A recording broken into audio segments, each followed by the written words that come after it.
Me and my kids have been there for over an year right now. And children are friends. It doesn't matter where they come from.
Nosotros estamos en una zona netamente selvática. La línea de adyacencia va desde el norte hasta el sur, va desde Modesto Méndez hasta Aguas Turbias, tanto en el norte como en el sur. Esta línea tiene 215 kilómetros de extensión.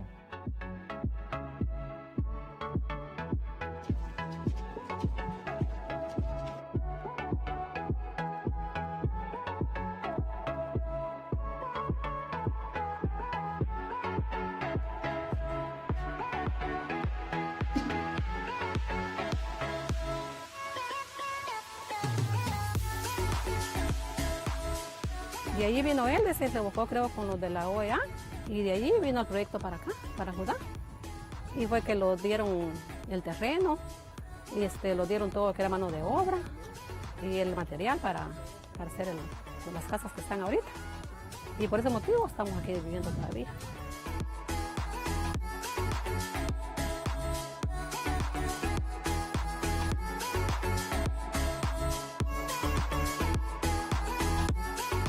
La misión continúa trabajando en la implementación de medidas de fomento de la confianza mientras aguarda el resultado del reclamo que está atendiendo la Corte Internacional de Justicia por la disputa marítima, territorial e insular. Nuestra oficina en la zona de adyacencia realiza verificaciones a solicitud de ambos gobiernos, facilita reuniones y patrullajes conjuntos entre las Fuerzas Armadas y promueve una cultura de paz y cooperación entre las comunidades locales. Children will be children. And they have harmony. They don't see each other as a different country, but they see each other that they're growing together.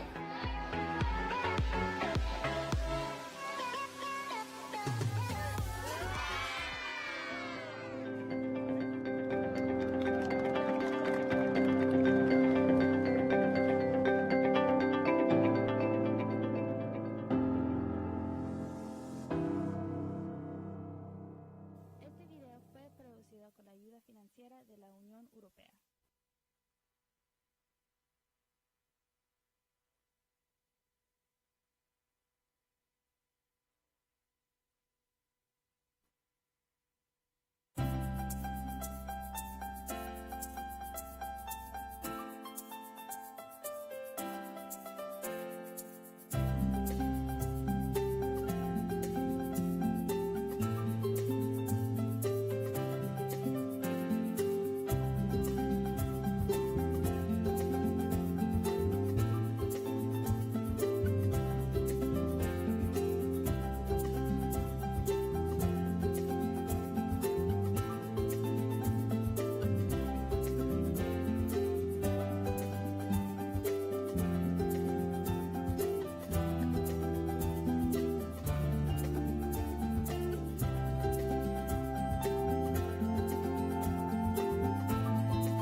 Hoy, esta organización es el guardián regional en defensa de la democracia, la libertad y los derechos humanos.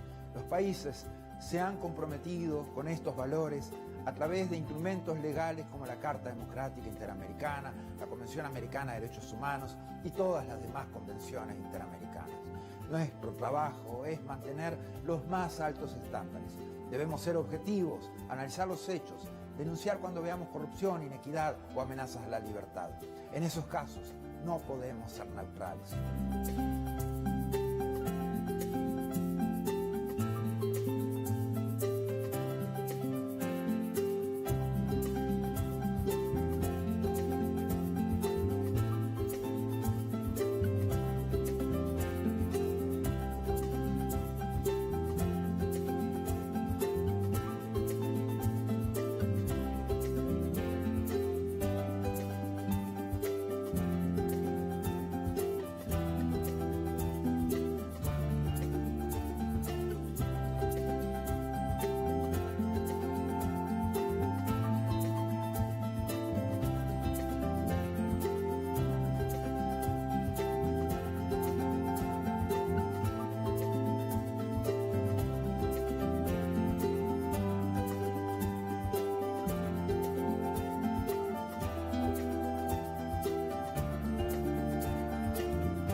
More than 100 years since the inauguration of this building, the OAS headquarters, our institution still brings together the peoples of the Americas to address our responsibilities as a partnership of nations. As we look to the future, our work must also focus on the construction of a positive agenda that continues to favorably impact millions of lives every day.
Me and my kids have been there for over an year right now. And children are friends. It doesn't matter where they come from.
Nosotros estamos en una zona netamente selvática. La línea de adyacencia va desde el norte hasta el sur, va desde Modesto Méndez hasta Aguas Turbias, tanto en el norte como en el sur. Esta línea tiene 215 kilómetros de extensión.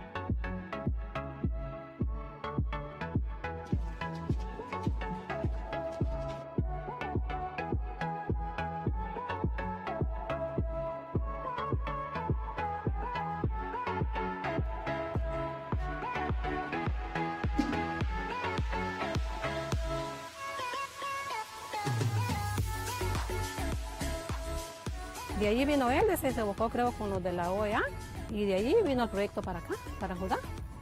Y fue que lo dieron el terreno y lo dieron todo lo que era mano de obra y el material para hacer las casas que están ahorita. Y por ese motivo estamos aquí viviendo por ahorita.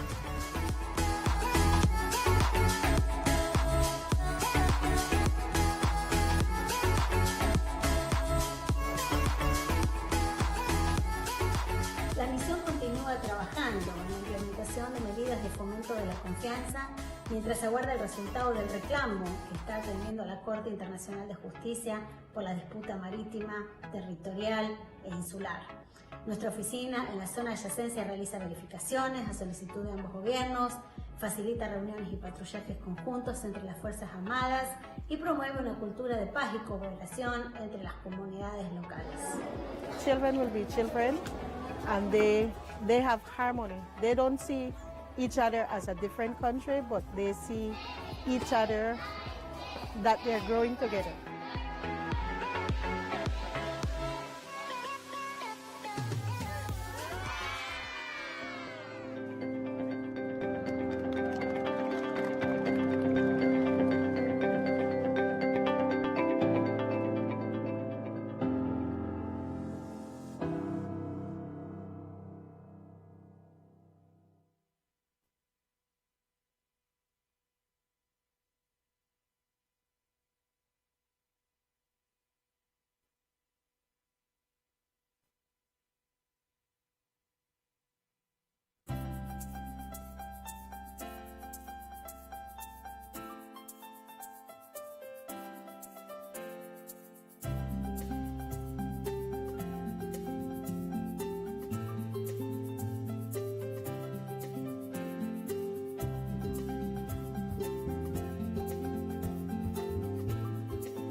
Hoy, esta organización es el guardián regional en defensa de la democracia, la libertad y los derechos humanos.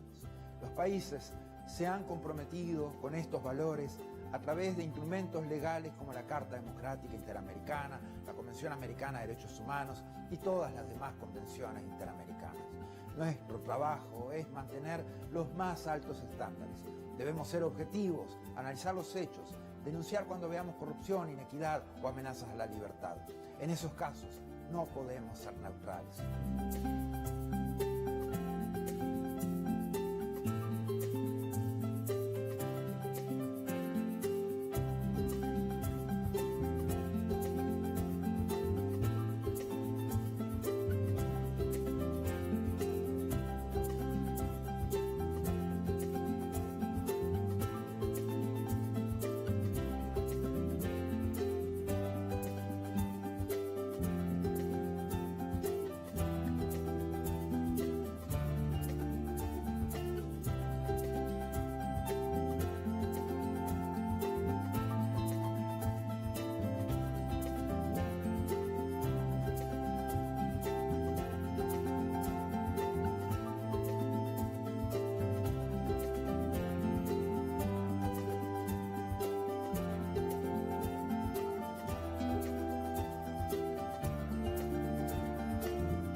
More than 100 years since the inauguration of this building, the OAS headquarters, our institution still brings together the peoples of the Americas to address our responsibilities as a partnership of nations.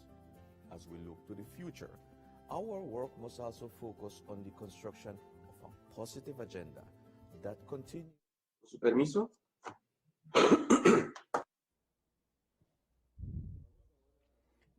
Now we're going to complete the testing stage.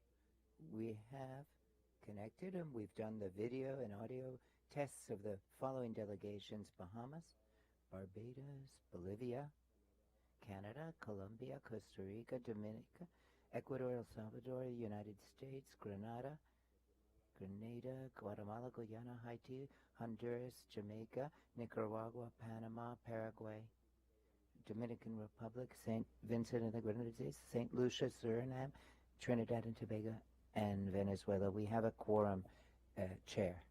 Thank you. Good morning, distinguished representatives and permanent observers, delegates, Secretary General, Assistant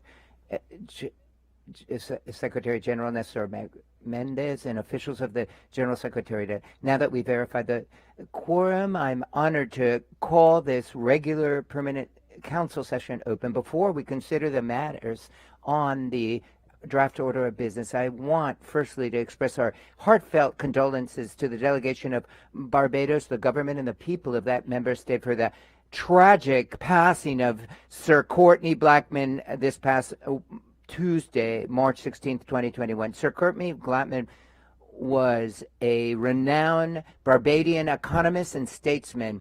Throughout his career, he was founding governor of the Central Bank of Barbados, an international business consultant, permanent representative to the UN in New York, ambassador to the United States of America, and permanent representative to the OAS. I ask everyone to please observe a moment of silence in memory of Sir Courtney Blackman.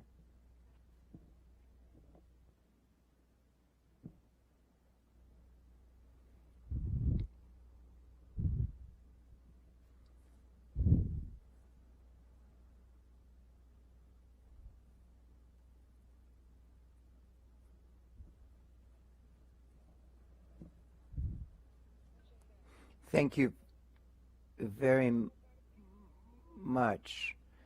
So, for those who are not aware, I would like to share the good news that the historic buildings of our organization were designated this past March 25th as a National Historic Landmark by the National Park Service of the Government of the United States, thanks to the wonderful job in going through the nominating process of the Secretariat for Hemispheric Matters. We hope we are able to get back to our beautiful headquarters building soon.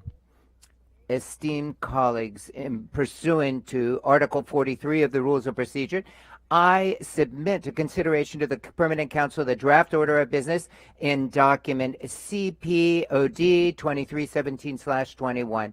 Since there are no observations, it is hereby approved. Esteemed colleagues, let us proceed to the commemoration of the International Day for the Right to the Truth concerning gross human rights violations and for the dignity of victims. As per the request put forward by the permanent missions of Argentina, Chile, Costa Rica, El Salvador, Mexico, Panama, and the Dominican Republic in notes CP/INF 8904, CP/INF 8915/21, and CP/INF 8918/21. As the distinguished delegations are aware, the UN General Assembly and Resolution 65/196 of December 21st, 2010 proclaimed March 24th each year as the International Day for the Right to the Truth concerning gross human rights violations and for the dignity of victims, for the purpose of promoting the memory of the victims of gross and systematic human rights violations and the importance of the right to truth and justice as provided by this resolution. The purpose of commemorating this date is also to pay tribute as deserves to those who have devoted their lives to fighting for and promoting and protecting human rights, and those who have lost their lives from this endeavor, as well as recognizing in particular the important job and the values of Monsignor Oscar Ranulfo Romero, martyr and Catholic saint who defended human rights in El Salvador. To commemorate this important date, this morning we will have important remarks from important, renowned women and human rights defenders of the region. It is with great satisfaction and pride that I greet and welcome to the Permanent Council the Board of Officers of the Inter-American Commission on Human Rights for 2021, which for the first time in its 60 years of its history is made up only of women. This shows the importance of having women in high positions. My sincere congratulations, and I hope you the best success to Commissioners Urrejola Noguera, Commissioner Mantilla Falcón, and Commissioner Pio Besan in their new positions, as well as our recognition and gratitude to Commissioner Joel Hernandez for his term as president of the ICHR in 2020. Esteemed colleagues, to begin this commemoration, I offer the floor first to the president of the Inter-American Commission on Human Rights and rapporteur for Memory, Truth, and Justice, Commissioner Antonia Urrejola Noguera. Commissioner, President, welcome. You have the floor.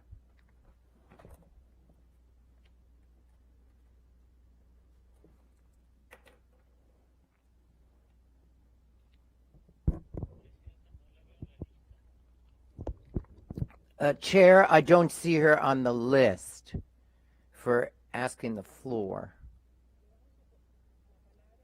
We'll give the floor to Commissioner.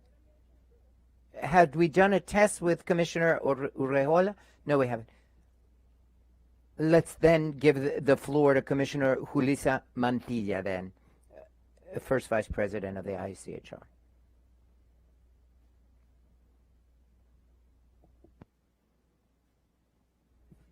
Good morning to each and every one of you. I warmly greet Ambassador Maria Roqueberg and Secretary General Luis Almagro and everyone who's joined us for this important meeting. I'd like to excuse the lack of presence of Ms. Urrejola for complicated reasons. At the last minute, she was unable to appear. So we know that these are difficult times that we're all in, and therefore she apologizes. Madam President Urrejola, but Julissa Mantilla, First President, and Second Vice President Flavia Pio Besan are here in her stead. As Ambassador Roquefort began, this is a historic time for the Inter-American Commission on Human Rights. For the first time in its more than 60 years of existence, we have a board of officers that's made up of women only. And this we view as a challenge and also as an achievement. But what's important, it's been very difficult to get women involved at these high levels, echelons of power. But this is a challenge, and we accept this gladly and with full responsibility. Women's in high level boards like this sends a message to women and girls of the region that we can make progress in moving forward in this area of human rights. Now that I've said this, and reiterating my greetings again, in my view, as Vice President of the Inter-American Commission, in the view and on behalf of the President and Second Vice President, it's an honor to appear before you in this celebration on the International Day for the Right to the Truth concerning gross human rights violations and for the dignity of victims. We know that today it's being commemorated every March 24th as an opportunity to preserve the memory and pay tribute to the victims of gross human rights violations and international crimes, but also to promote the importance of the right to truth and justice and reparation and guarantees of non-repetition in democratic societies. In this regard, we also underscore the value and ongoing fight of all the human rights defenders and organizations who work together to bring about this recognition and have continued to work to raise high the standards and uphold the standards of the Indo-American system. And particularly, we must remember the values of Oscar, as was mentioned by Ambassador Roquefort, Oscar Arnulfo Romero as well, and all of the human rights violations that were committed in the context of the internal armed conflict in El Salvador. We must remember him, and because in 1980, his murder, which has been widely documented by the different commissions, our commission as well, this led to marking this day and celebrating this day to commemorate it.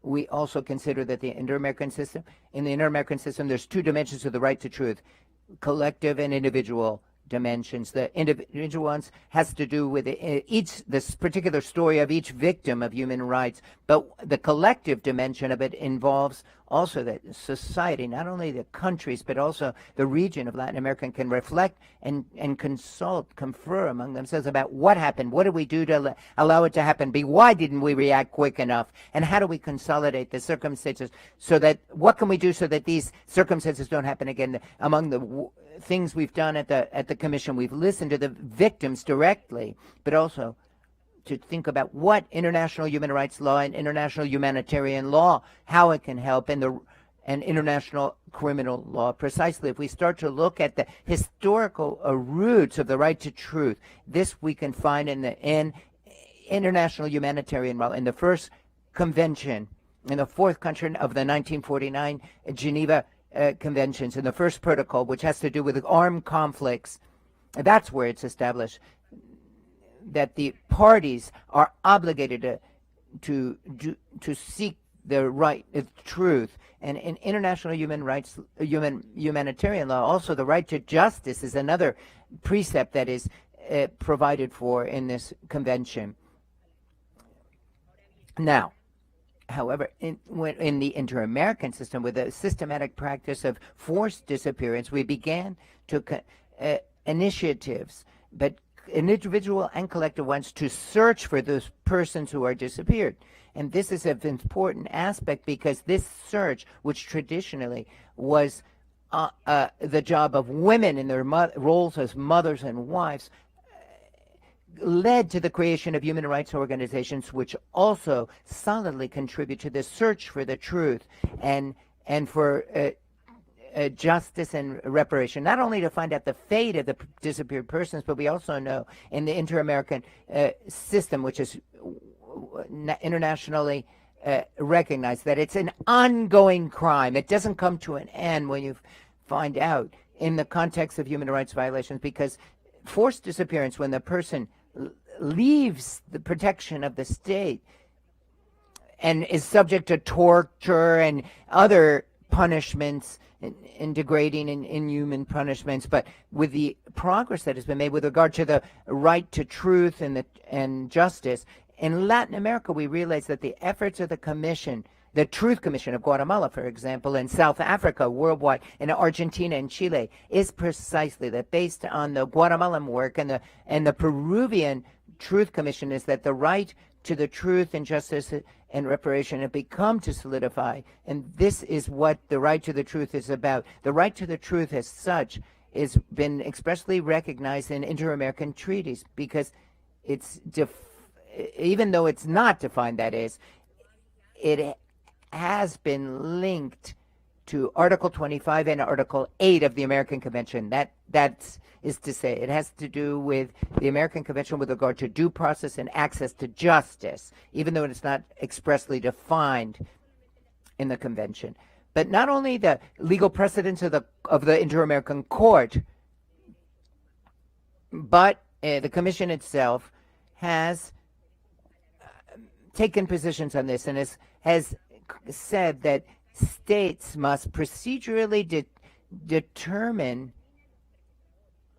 who the perpetrators are of these crimes, to identify analyses of context and identify also processes of the organization of criminal gangs, and to punish the perpetrators. This is also in a context of fairness, and we have to remember that in the framework of this, there should be ensured the direct participation of the family members in all stages of the process and the proceedings, so that there can be proposals, receive information, and provide evidence, and assert their rights to seek the truth and justice with regard to what happened, and reparation. Additionally, there should be an assurance of measures to ensure that the rights that have been seriously violated should not happen again. Their guarantees of non-repetition is an important part, and this is part of the respect that there must be, and that's part of the respect for the truth.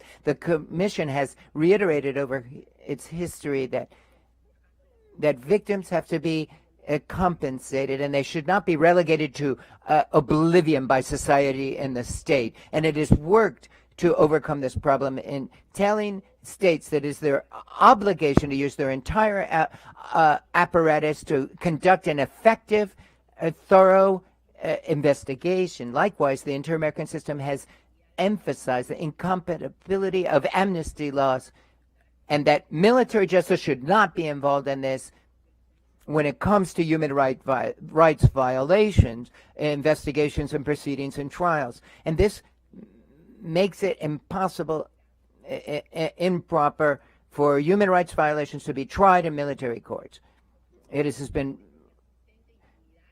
This has led to impunity when military courts investigate and try these violations. And also it renders invisible the specific groups of the population who have suffered under regimes and in armed conflicts. The ICHR has recognized differential measures that must be taken to meet the needs of the different specific populations.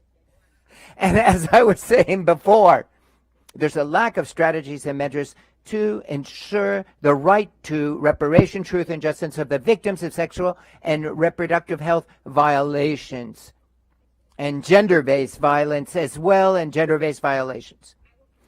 Lastly, I would like to call upon the countries of the region to make efforts to guarantee the right to truth in relation to other fundamental human rights.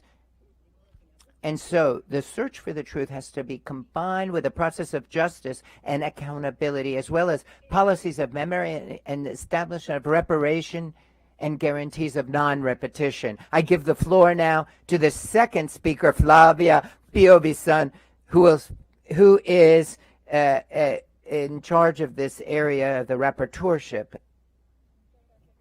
Thank you very much, Commissioner. Do we have online Commissioner Flavia Piovesan, second Vice President of the Inter-American Commission on Human Rights? Commissioner Piovesan, are you there? She's asking, Commissioner, could you ask for the floor once again?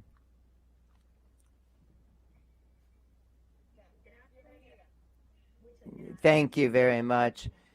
And warm greetings, Ambassador, Secretary General Luis Almagro, everyone joining us here. Thank you very much, First Vice President, Commissioner Julissa. It's an honor to take part at this board of officers. It's historic, all women for the first time. It's an honor for me. And also my colleague Julissa. Just like Julissa, I'd like to talk about the victims and purpose who are survivors of gross human rights violations, celebrating this commemoration and speaking of the suffering of their experiences and the pain felt by the victims. And this is what has spurred us forward to achieve dignity for this.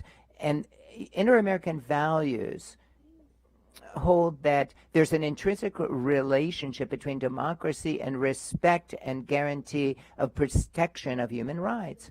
This is a situation that includes the obligation of states to provide for measures and effective mechanisms, complete mechanisms to ensure the right to the truth.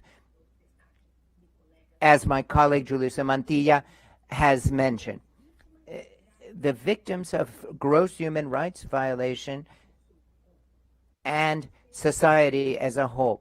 So the right to truth, as has been mentioned already, has an individual dimension to it as well as a collective dimension to it. With regard to its collective dimension, the right to truth has the necessary effect that as democratic society should learn the truth about serious human rights crimes.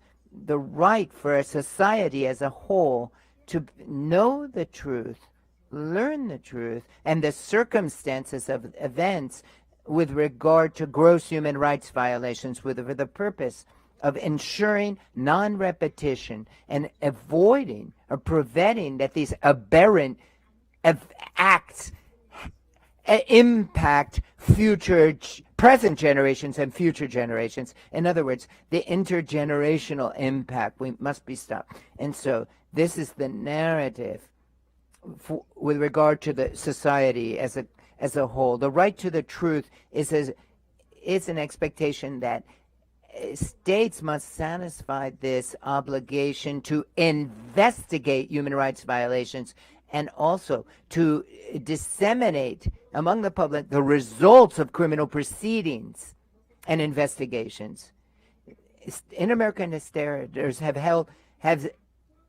established the obligation of determining the most historic truth possible. The Commission has noticed over the last decades that there's been many efforts of different states and the judiciary to establish truth with regard to massive and systematic human rights violations from the past and the present. The truth commissions were created in the region as important efforts to build and preserve the historic memory in these countries, establishing the facts and determining as well the risks of institutions, social risk, political risk to society. And this is an important mechanism, these truth commissions, to fulfill the obligation to ensure the right to truth. But also it said that the right to truth and based on the reports does not substitute the international obligation of the state to establish the truth. and to make a judicial determination of who is individually responsible and whether there is state responsibility as well. The inter-American system says that the right to truth is very linked to the right to freedom of expression and access to information based on Article 13 of the American Convention.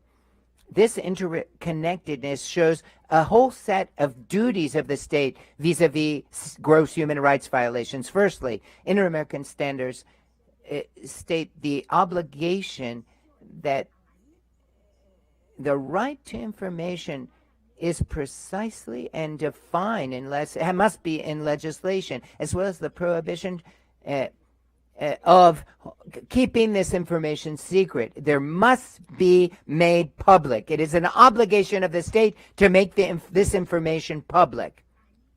So it is key to ensure the information required by authorities who are in charge of investigating or anything else having to do with these cases of a human rights violation. Secondly, states must ensure the right to effective remedy. My colleague Julissa mentioned Articles 8 and 25 of the American Convention. When a public authority denies information and orders a proper a body to provide such information, this is fulfilling the obligation. But evidence must be gathered to achieve the objectives of the investigation as well, and when there is obstruction of justice, this goes against the obligation. So the inter-American system has hashed out specific obligations that states have with regard to treatment and access to files, particularly those related to gross human rights violations. Now, with regard to the inter-American standards, institutions that investigate these crimes must have direct access, and they must go to official bodies and agencies to find information, and including raid official government offices if necessary, and find any reports where information that can help to reconstruct the events. In parallel, there's a duty to remind the intrinsic relationship with a right to freedom. This is important to avoid recurrence of human rights violations and constitutes an essential guarantee to ensure implementation of to prevent to bring about non-repetition of these crimes. And there must be a reflection on massive violations of the past and present, as well dignification, which is necessary, of the rights of the victims. We have to underscore the recognition of responsibility and apologies, public apologies for gross human rights violations. Despite everything, the Commission has rejected policies that lead to oblivion and denial as well, that offend the historic memory of the victim and their family members. And so therefore, we have that adopting policies with regard to memory, we have to honor the obligations of the state to ensure the truth and face the challenges in the region. So the Commission asked its rapporteurship on memory, truth, and justice to develop a first effort to systematize guidelines with regard to memory. In 2019, it came up with principles with regard to memory. This document reiterates the importance of providing for public policies to dignify the victims and survivors of gross human rights violations. These public policies should contemplate a human rights focus, a gender focus as well, and involve the the populations that live in a vulnerable situation and have been historically discriminated with regard to being affected by human rights violations. And so to continue to respect for human rights vis-a-vis serious violations, the Commission is now in the final stages of putting together a compendium that systematizes the standards hashed out by the Inter-American Commission. Nel contexto de justicia transicional. Desta maneira, Therefore, the Inter-American Commission confirms its firm commitment to the promotion of human rights in the Americas and the dignification of victims, the victims of human rights and other gross violations. Thank you very much. Thank you very much, commissioners, for your remarks. Commissioner Mantilla and Pio San, you've reminded us that as societies, it is up to us to take charge of the dignity of those who have suffered human rights violations, those that help to ensure non-repetition and restitution for these gross offenses. Thank you very much for joining us here today at this regular meeting. And at this juncture, I would like to open the floor to any of the delegations who wish to speak. Costa Rica, you are recognized, Ambassador. You have the floor.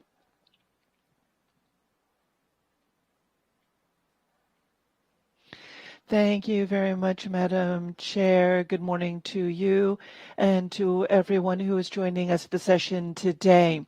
We thank the Chair for including on the order of business the request made by this delegation, Argentina, Dominican Republic, and Panama, to recognize the International Day for the right to the truth concerning gross human rights violations and the dignity of victims. We appreciate the remarks made by the distinguished commissioners of the IACHR, Julissa Mantilla Falcón and Flavia Piovesan. We send our respect as well to Commissioner Antonia Urrejola, President of the IACHR. We recognize, of course, the assassination of the Bishop in El Salvador of Monsignor Oscar Arnulfo Romero. On that date, of course, the bullets flew, but we also know that in 2010, the UN designated March 24th as the International Day to the Right to Truth. The assassination and the actions of these illegal groups and state agencies is not something that we are unfamiliar with on our continent. Understanding the truth of these events is the right that all human beings have and all societies have as a result of the very severe and gross violations that have occurred. The right is to understanding the truth with regard to the circumstances, perpetrators, and other facts that are associated with these events, and they are associated with human rights that affect legal guarantees, legal protections, and also have to do with access to information by the victims, families, and society at large. The work to protect these rights in the framework of the UN and the UN High Commissioner for Human Rights and the Office of the Special Rapporteur on the promotion of truth, justice, and reparation and guarantees of non-repetition have served to provide a framework for victims of human rights in the context of the gross violations of international humanitarian law. In the inter-American system, we highlight the work done by the Court and the Commission on Human Rights in the region to provide a framework for access to truth based on the Pact of San Jose and the resolution of the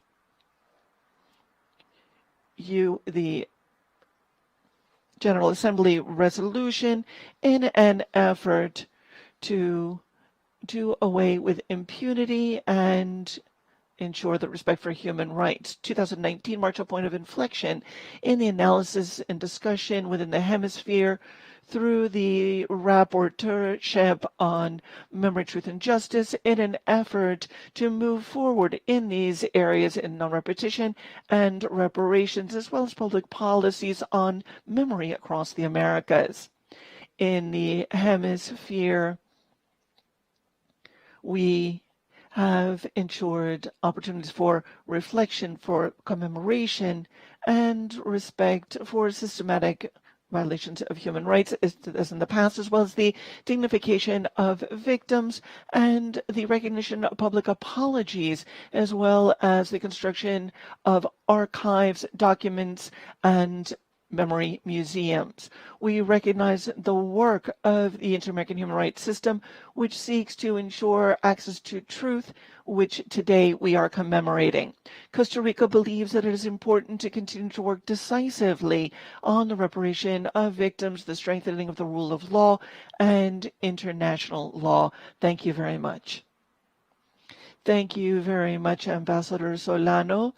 Let me now recognize in the delegation of Colombia.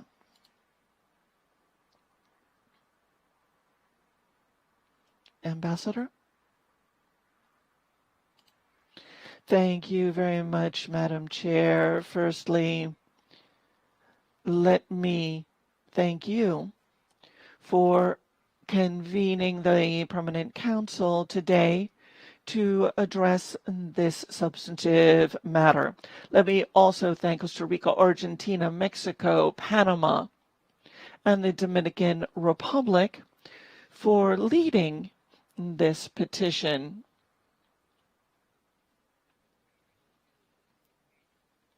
Let me also recognize your efforts and your tremendous commitment to this inter-American space. Let me also greet and recognize the presence of the Board of Officers of the IACHR, and I thank the Vice Presidents for their presentations on which we take due note. Madam Chair, Colombia joins the voices in commemorating this day and recognizes those who have sacrificed their lives in an effort to protect human rights. Particularly, we honor the memory of Monsignor Oscar Arnulfo Romero.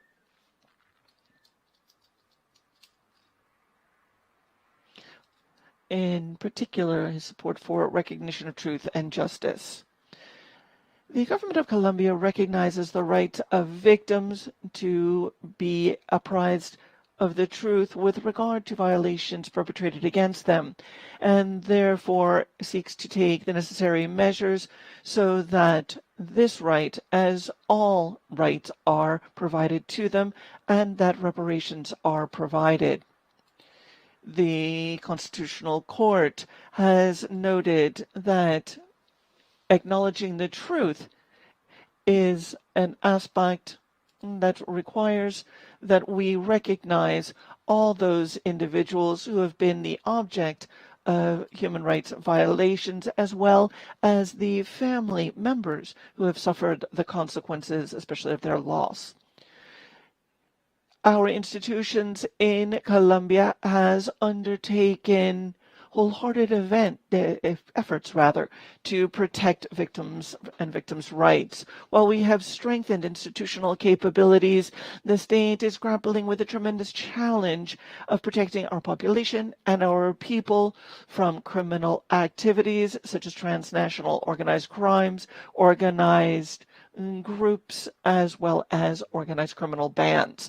Colombia is cognizant that the problem of drug trafficking threatens legality, the rule of law, and in its wake leaves victims for millions among millions of citizens in terms of life, limb, and rights. We need to focus and address this in a comprehensive fashion. In Colombia, we have measures for indemnification, restitution, rehabilitation, satisfaction, and the guarantee of non-repetition as means that seek to provide those comprehensive reparations. As President Ivan Duque has said, justice has as a priority ensuring that the whole truth is known, that effective justice is done, that there should be reparations for victims, and there should be no repetition. In that regard, the responsibility for grappling with drugs also means that those who have been involved in these actions provide the truth and the information on drug trafficking, because it is of the utmost importance in order to dismantle these organizations that have such a severe impact on us all.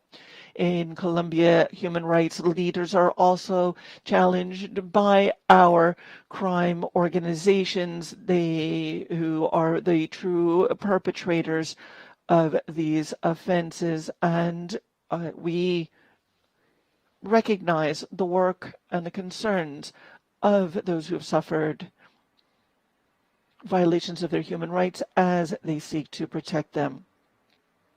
First, the assassinations of human rights defenders also tend to happen in the same areas where there is a high presence of illegal drug cultivation as well as armed groups. We also see collective assassinations also transpire in the places where there is the illegal extraction of different forms of mineral ore, as well as illegal armed groups. Dear colleagues, dear commissioners, the commemoration of the International Day for the Right to the Truth concerning gross human rights violations and for the dignity of victims also has a long list of reasons that justify its recognition, and we must acknowledge in this context the right to truth and dignity, which is what we are precisely seeking to attain through the entire inter-American system. Silence does not contribute to truth, and without truth, there can be no real justice. Without real justice, there is no dignity for victims. Thank you, Madam Chair. Thank you, Ambassador Ordóñez. Let me now recognize El Salvador.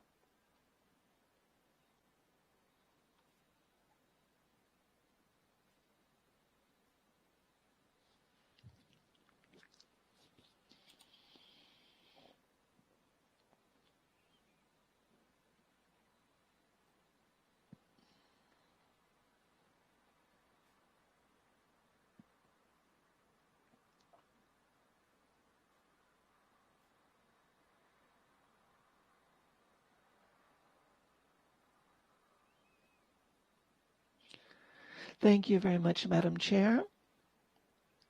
I believe my microphone is now working. Thank you very much, Madam Chair. In May of 2010, with the support of the member states of the UN Human Rights Council, we achieved the designation of March 24th as the day for the right to truth concerning gross human rights violations and dignity of victims, recognizing the work of Monsignor Oscar Arnulfo Romero and his efforts on behalf of human rights. This date also coincides with the anniversary of his death, and a date that has been recognized, of course, internationally as a day that is recognized in terms of human rights violations. We have always requested and sought respect for human rights, and he called for an end to violence, to peace, and for respect for the most vulnerable people. His defense of victims are examples of millions of people who struggle and fight for human rights. The call for his sainthood is particularly important to El Salvador. Madam Chair, we have recognized the importance of fighting against impunity and the recognition of human rights, particularly on behalf of our martyr and Catholic saint, the promoter and defender of human rights in El Salvador and worldwide. We recognize the inter-American effort at transitional justice, as well as the Inter-American Human Rights Declaration and the Pact of San Jose. We also need to make progress toward the ratification of the Inter-American Convention on the Protection on All Persons Against Forced Disappearances and the Inter-American Convention on Forced Disappearance of Persons, among other instruments. Lastly, it is important to render homage to those who have dedicated their lives to promoting and protecting the human rights of all, and particularly those lives lost in that effort. Today, the martyrship and the sainthood of Monsignor Oscar Arnulfo Romero helps to ensure that we can move forward with tolerance and respect, bringing forward a new culture of peace based on respect for life, for differences, and human rights. Thank you. Thank you very much, El Salvador. Let me now recognize the delegation of Venezuela.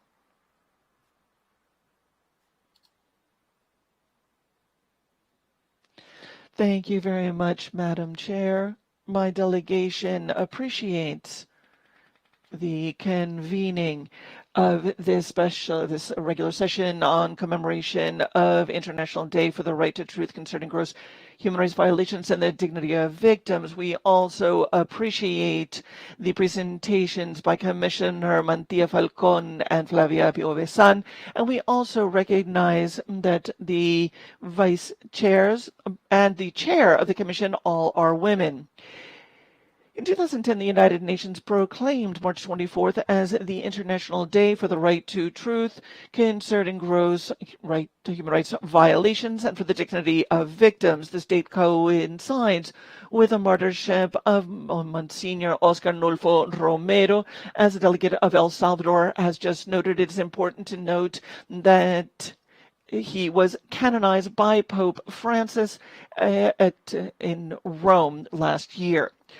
The right to truth and the Inter-American Commission and the Inter-American treaties recognize this as a result of a violation in Chile in 1998. The Commission ruled that all individuals have the inalienable right to know what happened, as well as the means by which these abhorrent crimes were committed, so in an effort to prevent their recurrence.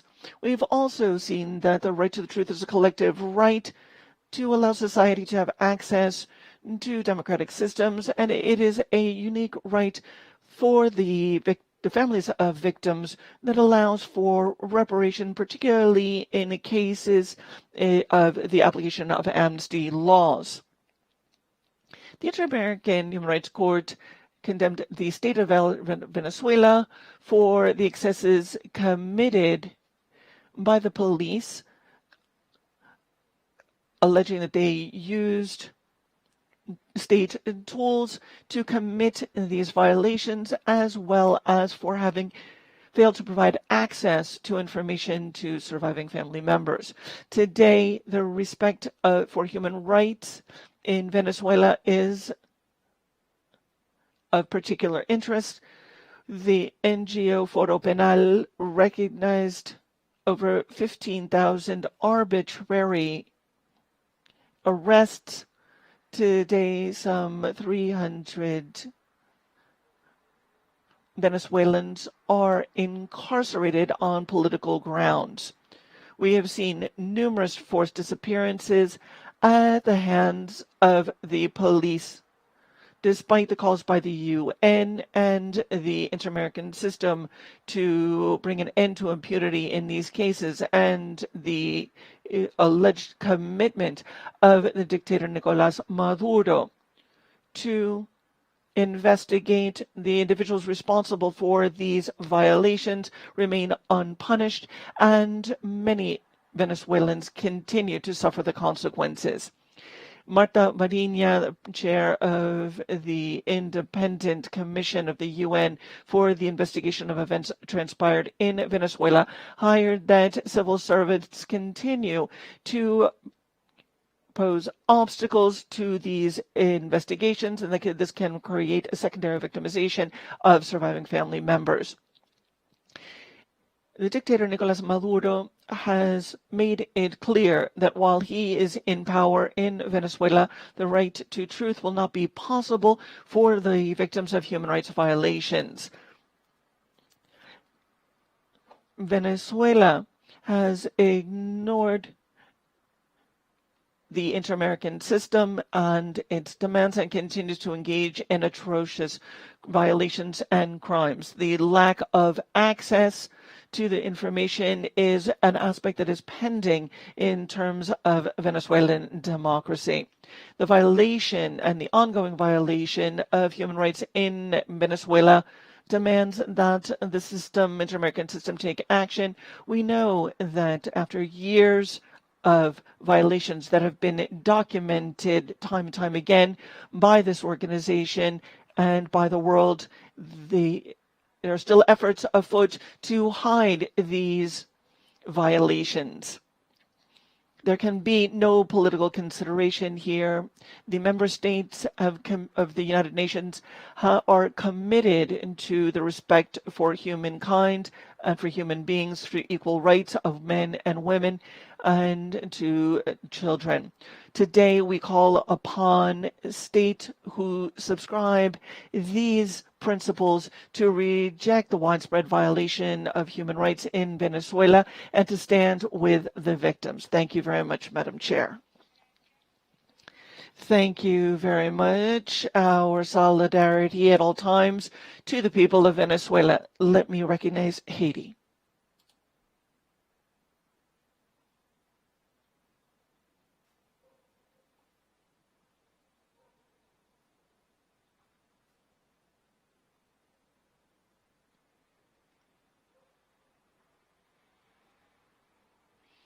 Thank you very much, Madam Chair.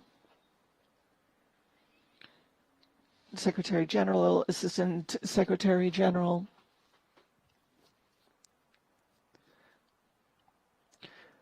Let me recognize all of the members of the commissioners, Commissioner Julissa Mantilla Falcón, Commissioner Flavia Piovesan. Let me note that this very important topic on the Permanent Council agenda is most timely.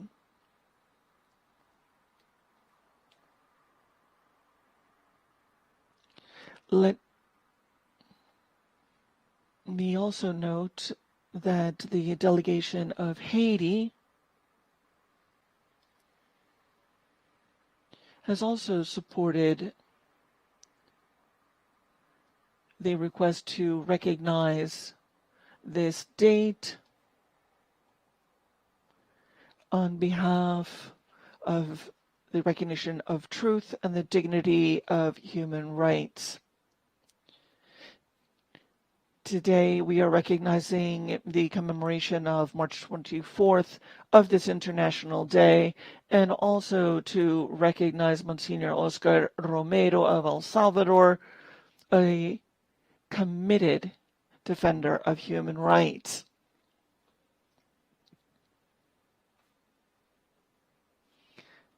And I take advantage of the opportunity to acknowledge and recognize his sacrifice, along with that of the other victims of human rights violations. Let me also render homage to those who have dedicated their lives, and those especially who've lost their lives, in the effort to protect human rights on behalf of us all. Let me recognize particularly the important work of all those who struggle, including that, of course, of Monsignor Oscar Romero. The right to truth in the context of flagrant human rights violations,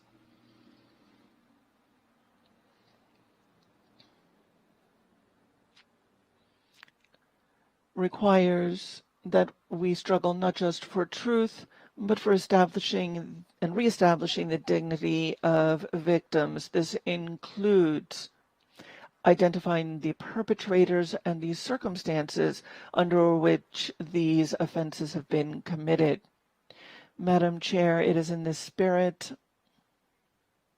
of protecting rights that the government of Haiti has formed an interministerial commission and recently published a report on the status of human rights in Haiti in 2020. This will be shared with the IACHR. You will be able to see that the human rights situation in Haiti within the context of this period has also been hard hit by the turbulence caused by the COVID-19 pandemic.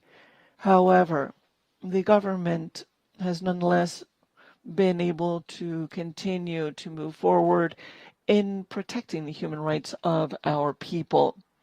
The healthcare measures and regulatory measures that have been imposed have also ensured the right to health. We've mobilized resources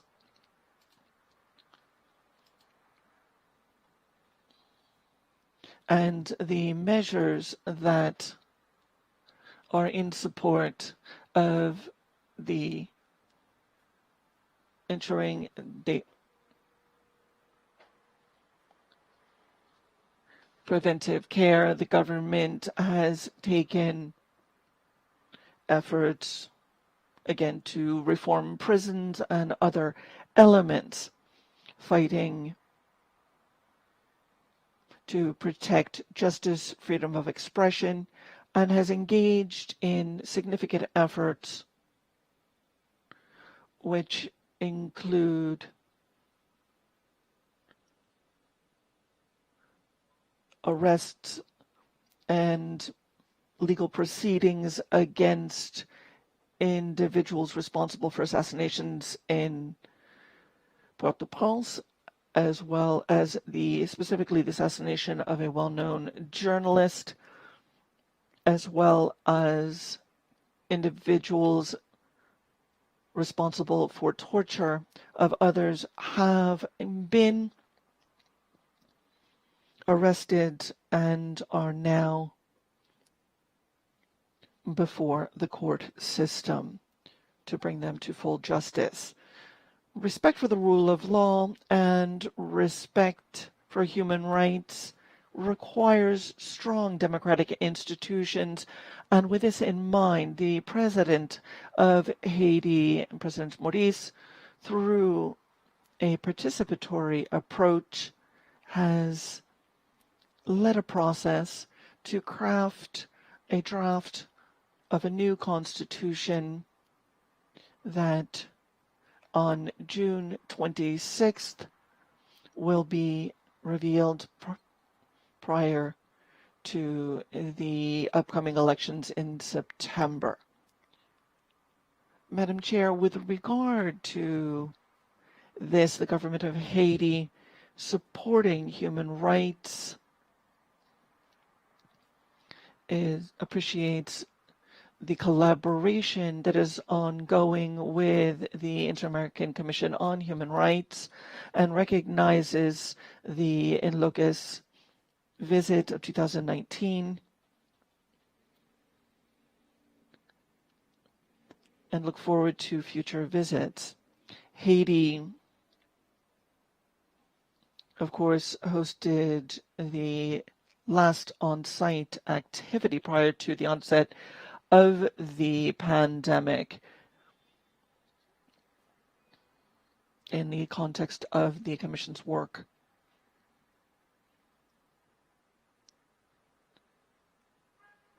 we in Haiti, men and women with no distinction, are free and have the same rights. In this context, we recognize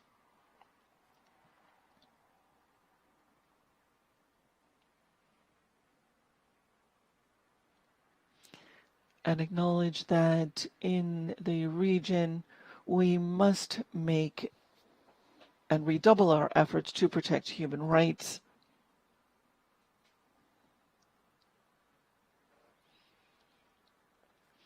In an effort to overcome pending issues and divisions. Thank you very much, Ambassador. Ambassador Baños of Mexico is recognized.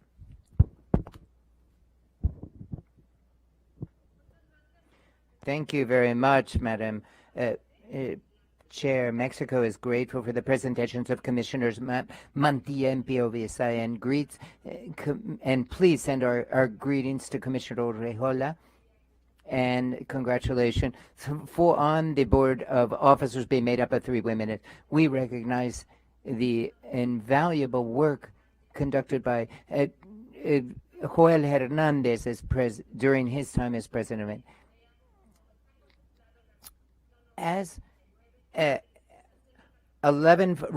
1149, this has been respected. Mexico, together with Chile, Argentina, the Dominican Republic, had requested inclusion of this topic today on the agenda at the Permanent Council, and because it's of the utmost importance to us since its origins, since the creation of the ICHR and the Velázquez Rodriguez case, we've seen the development of the legal precedents with regard to the right to truth. Even though this right isn't expressly enshrined in the American Convention of Human Rights, the Inter-American Court of Human Rights has hashed out through its analysis this right to the truth, and that it includes different aspects which are intimately connected to other human rights as a way to ensure learning the truth and preserving the memory of events. With the development of the doctrine and jurisprudence of the court, states are to have the obligation to search for those missing and to determine who are responsible for these gross human rights violations, and that the states have an obligation to investigate and ensure that the truth will be found. And the phenomenon of forced disappearance and the study thereof, based on international humanitarian law, gave rise to the knowledge of awareness of the right to the truth as a customary international human rights law standard. And in 2005, the UN adopted a resolution expressing so. And this is consistent with the evolution of the right to the truth in the different human rights systems, including the Inter-American. The measures of reparation and the right of non-repetition as well. Mexico has many landmark cases, and for the first time, there's the discussion, much discussion of there was murder of peasant farmers in a case in Mexico, and this was front and center, the right to the truth. And Mexican authorities took quick action to find out the truth and make the people know what exactly had happened in this case. More than 20 years have gone by since this judgment, and the discussion on the right to the truth has expanded considerably. The legal framework in Mexico recognizes expressly the right to the truth for victims in society, which is understood as a right to know the events that constituted the human rights violations and crimes. And those responsible and the circumstances that have led to the commission thereof. And the administrations in Mexico have committed also to provide the dignity that victims deserve, and to prevent different events that have happened in recent history and in the past in Mexico to not happen again, and that there's no impunity and no repetition of such things, and that justice be brought to those who perpetrate these violations of human rights.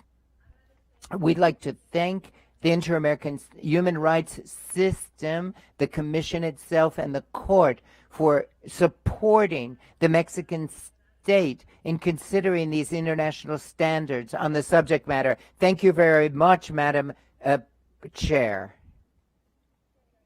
Thank you, Ambassador Baños. I offer the floor now to the delegation of the United States.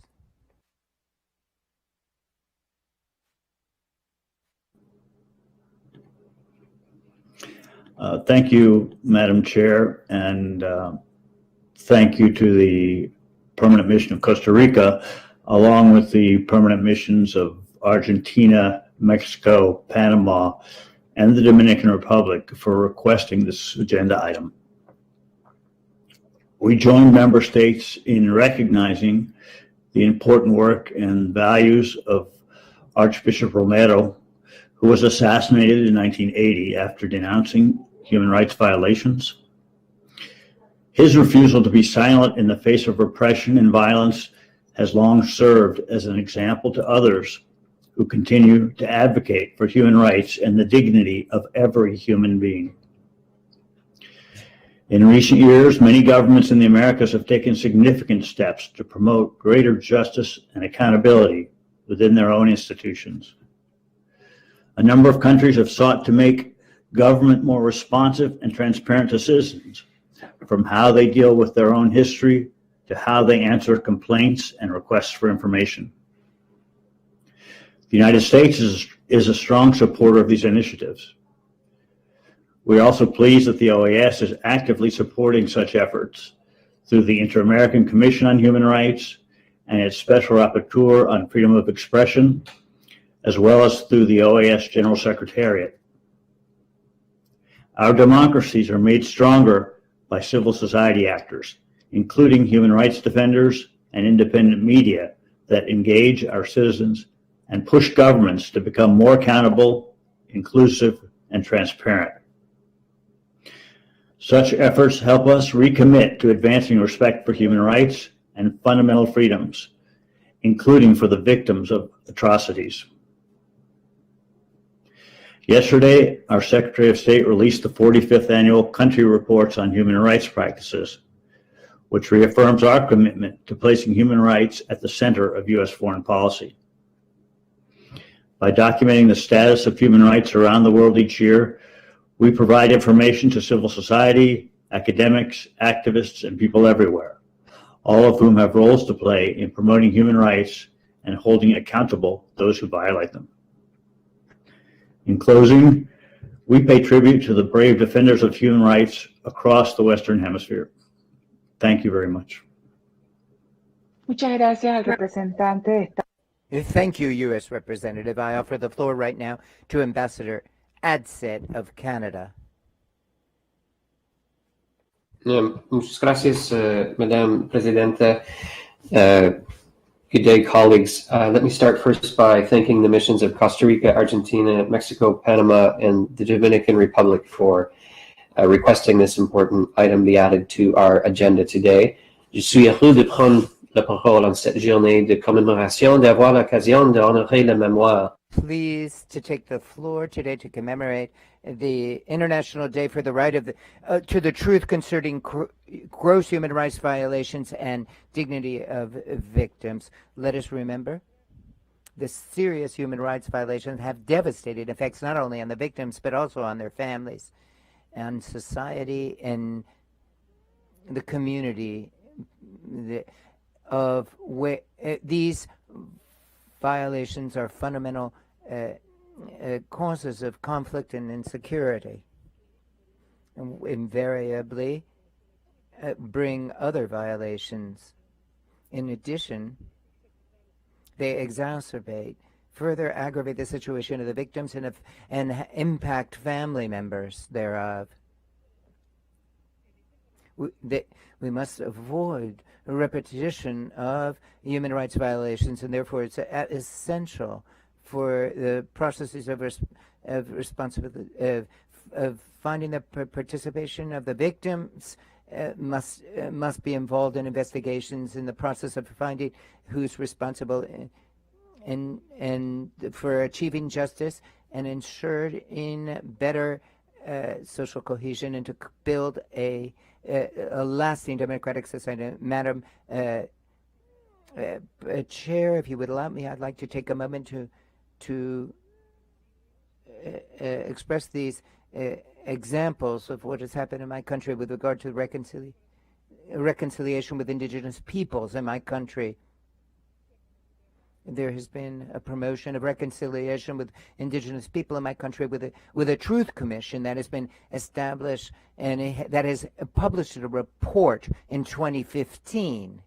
The Truth and Reconciliation Commission has involved the communities and families and survivors in its work, schools, etc. And this residents, students in these schools who were indigenous, and they were removed from these families, these kids who were put in these schools, to try to assimilate them, so to speak. And between 2008 and 2015, the Commission heard the testimony of more than 6,500 people who were in these schools where these children were. And all Canadians became educated about this event and these acts, but we have much more to do. We continue to be rights, respect, cooperation, and partnership. To conclude, in reckoning with past human rights abuses and putting an end to legacies of impunity, we not only honor the memory of victims and recognize the courage of survivors and family members who share their stories, but we also lay the foundation for more inclusive and more prosperous societies. Thank you, Madam Chair. Thank you very much, Ambassador Adset. I offer the floor now to the Dominican Republic.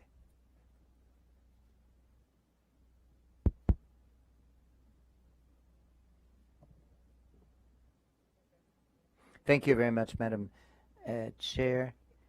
Firstly, we would like, can you hear me? Yes. Firstly, we'd like to congratulate you on behalf of Ambassador Fiallo and my own for the excellent conduct of leading over the last 3 months this permanent council. You've been dynamic and there's been a lot of balance in the constant in the dialogue, and we congratulate you. The delegation of the Dominican Republic would also thank you for the interesting and invaluable presentations from Julissa Mantilla and Commissioner Flavia Pio-Beson, the second Vice President of the ISCHR. And we also would like to join in the congratulations by those who spoke before me to having this board of officers be made up of all women. Our delegation is co-sponsored together with Costa Rica, Argentina, Mexico, El Salvador, Panama, including this item on the agenda today, this important on the International Day for the Right to the Truth concerning gross human rights violations and for the dignity of victims, the commemoration of which was proclaimed for every March 24 through Resolution A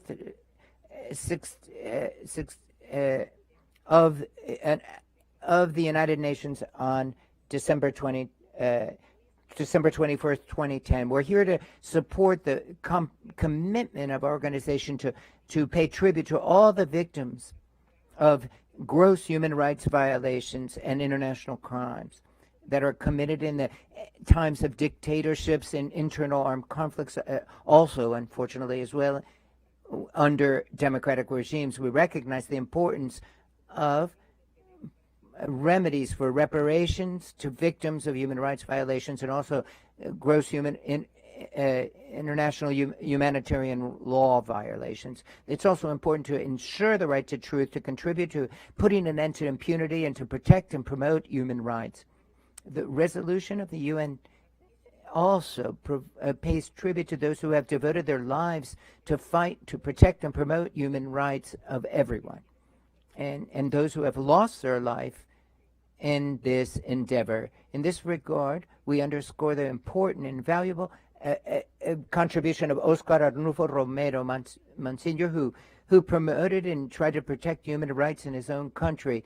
And he was internationally recognized through his messages where he denounced human rights violations against the most vulnerable populations. This work on behalf of humanity, which came to an end on March 24th, 1980, unfortunately. However, his dedication and his legacy will remain among all of us as an example, a shining example of generosity and dedication to the protection of the human rights of the most vulnerable. Before I conclude, I'd like to recognize the work on this of the Inter-American Commission on Human Rights on this subject, specifically the rapporteurship on memory, truth, and justice. With the support is provided with regard to the fight against impunity and promoting full reparation, truth, and memory throughout the continent. We also must underscore the country visits and the reports in the midst of these memory and truth positions and justice and reparation, as well as the guarantee of non-repetition. Generally speaking, there are three contexts of serious human rights violations, and always intervening on behalf of the rights of the victims and the family members, and in pursuant to the principles of transitional justice. Thank you very much.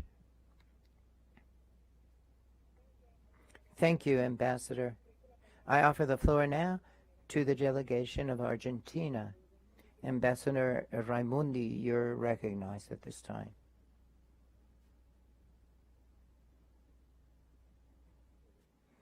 Okay, thank you very much, Madam Chair. I'd like to greet and hail the fact that the Inter-American Commission on Human Rights is made up in its board of officers of all women. Argentina will continue to work. It's now the turn of the Inter-American Court. We will work to move forward gender parity in a gender perspective and throughout the Inter-American human rights protection system. The Argentinian mission to the OAS prepared a important paper, a very detailed paper, on memory and truth and justice, which I'm going to provide to the Secretariat to be circulated to the states and the different appropriate organizations. But when it comes to this, is a paper that comes to the conclusion that that 1,700 people received judgments and 1,013 people were convicted in these judgments. Others were acquitted. Persons who it was proven that they had committed aberrant crimes, and even with all the constitutional guarantees protecting and procedural guarantees of a constitutional law under Argentine legal system. Here I must also bring up the role of the human rights organizations of our country. I'm going to take advantage of this opportunity to the grandmothers of the Plaza de Mayo, the president, these last days, Ms. Carlotto, she was attacked viciously, and we know that this happened over the course of many years. We had to wait many years so that the conditions would be in place for these trials to take place as appropriate. And the organizations and the people who had suffered the loss of their loved ones, their family members, in response to these aberrant crimes, had never committed any acts of vengeance, never took the law into their own hands nor attempted to do so. But this day of to honor truth, this right to truth, this coincidence of history that on the 24th of March of 1980, Monsignor Arnolfo Romero was murdered. The 24th of March, and it's a coincidence that 1966 is the day that we commemorate in Argentina, the Day of Memory, because this is the anniversary of the last coup d'etat. And so, therefore, briefly, I'm going, in my own memory, I'm going to review something that's just the memory of a generation in Argentina. We didn't understand at that time what was going on. What I'm going to say is, it shouldn't be interpreted based on the historic experience we've experienced, but there was huge perplexity when it comes to this time. If we look at the basic unit in political units, unions, the parish, the church, the neighborhood, these are the basic units. Every day we were missing. There was another person would be missing. We didn't understand why were people missing. It was unusual. We were perplexed. There were no precedents for such a situation happening at that time. It couldn't be explained under any rational, by any rational means. It couldn't be justified or explained. We had to go up a step in the political analysis of what was taking place in the world and the region to be able to understand it. Is what we had to do, is go take a step up. So when I talk about memory, I'm not talking about mechanical repetition of a historical event. I'm talking about trying to find an explanation on the basis of ethics and politics for what was taking place. Because to interpret the past brings us to explain the present, and to explain the present leads us to the future. So you know that the first thing that this reading that combines what happened with human rights, with an economic plan that was supposed to be implemented. There is a journalist, Rodolfo Walsh, wrote an open letter on the 24th of March of 1977, a year after the coup. And in addition to its literary value, it's the first time that there's been a systematization of the cruelty and the state terrorism with the economic project that was being implemented. I don't want to delve deeper into this, but at that time, many things were going on throughout the world in the capitalist system, in our different countries, etc. It has led to a wealth after so many years of war, and there had been a doubling of goods and services that existed throughout the world since the origins of culture at that time. So many social phenomena was taking place, emancipating, anti-colonial independence movements on behalf of civil rights, human rights, etc. The option to try to get rid of the Prague Spring, the student movements in Tlatelolco, and also in Argentina. The world was effervescent at this time, was bubbling over, but also this is what was happening in our country at that time, and we had to look at who was going to be the repository of this wealth that was being created in the world. And so that's why we had to understand that capitalism was being reset with a strong presence of states. So financial capitalism was coming in. The first source to finance this technological leap and economic leap were the dollars from the oil crisis. I'm not going to talk more about that, but the second source was the debts taken on by Latin American dictatorships, debts that were not purely economic, because if the state was lending to countries that knew perfectly that they would never be able to pay back. And this was a pressuring mechanism that was put into place to impose political and economic conditions. And with this, I wrap up, Chair. In Argentina, when the military junta trial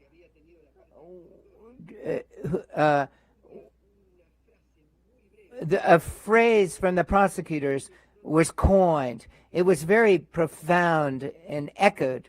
Never again was the phrase that was coined by them, the prosecutors. And in Argentina, we were creative enough to transfer the idea of the military dictatorship in a civic military, a dictatorship, because it wasn't only about the role of the military, but it was also those economic sectors that needed to impose a project and destroy our production system and empty out the state. And for this purpose, they had to eliminate the resistance of the unions, students' facilities, independent theater, music, literature, political militancy, etc. So therefore, in Argentina, we came to say never again to the military part of the dictatorship. In 2017, hundreds of thousands of people took to the streets, still under a government that wasn't the most inclined towards this. And even so, the people took to the streets, and the Supreme Court to protest against the Supreme Court's decision, because it knew about this state terrorism. But we had to learn to say never again to the economic project of destruction of our production system, destroying industry, which was the target of these people. The huge financial capital that used the armed forces to eliminate any resistance to their plans.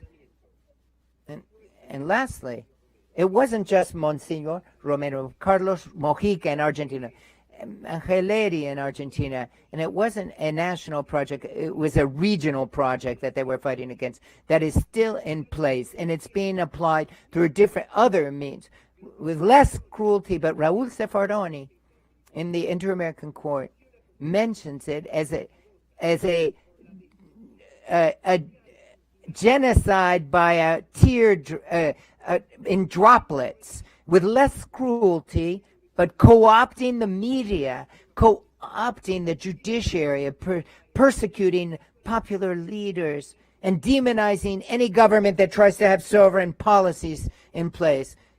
So that's why we say never again. It's not just about the explicit violation of human rights, but the implicit violation of human rights in applying a project that continues in place. And it's not in a single country or for a single country. And that's why this has to be viewed as a regional phenomenon. Thank you.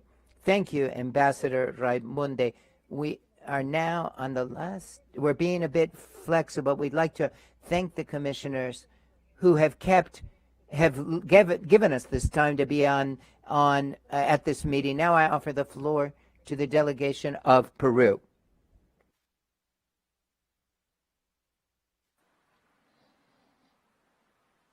Thank you very much, Madam Chair. We appreciate the presentations by the first Vice President of the ICHR, as well as the second Vice President of the Commission.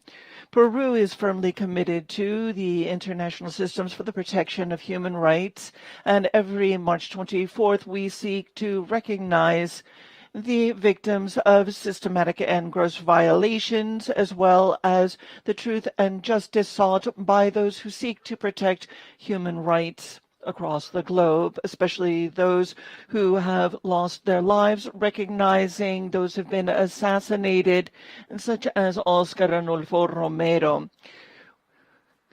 The council that has led to a list of victims of political violence in Peru recognizes the recognition by UNESCO of a culture of peace and support of human rights in Peru. Peru is a member of the major internationalist instruments on this topic, including Article 24 of the Agreement on Forced Disappearance, that penalizes this activity, as well as the efforts to identify those responsible. In addition, Peru has supported a number of resolutions on this topic in the UN, particularly forced disappearance related topics, as well as the creation of a new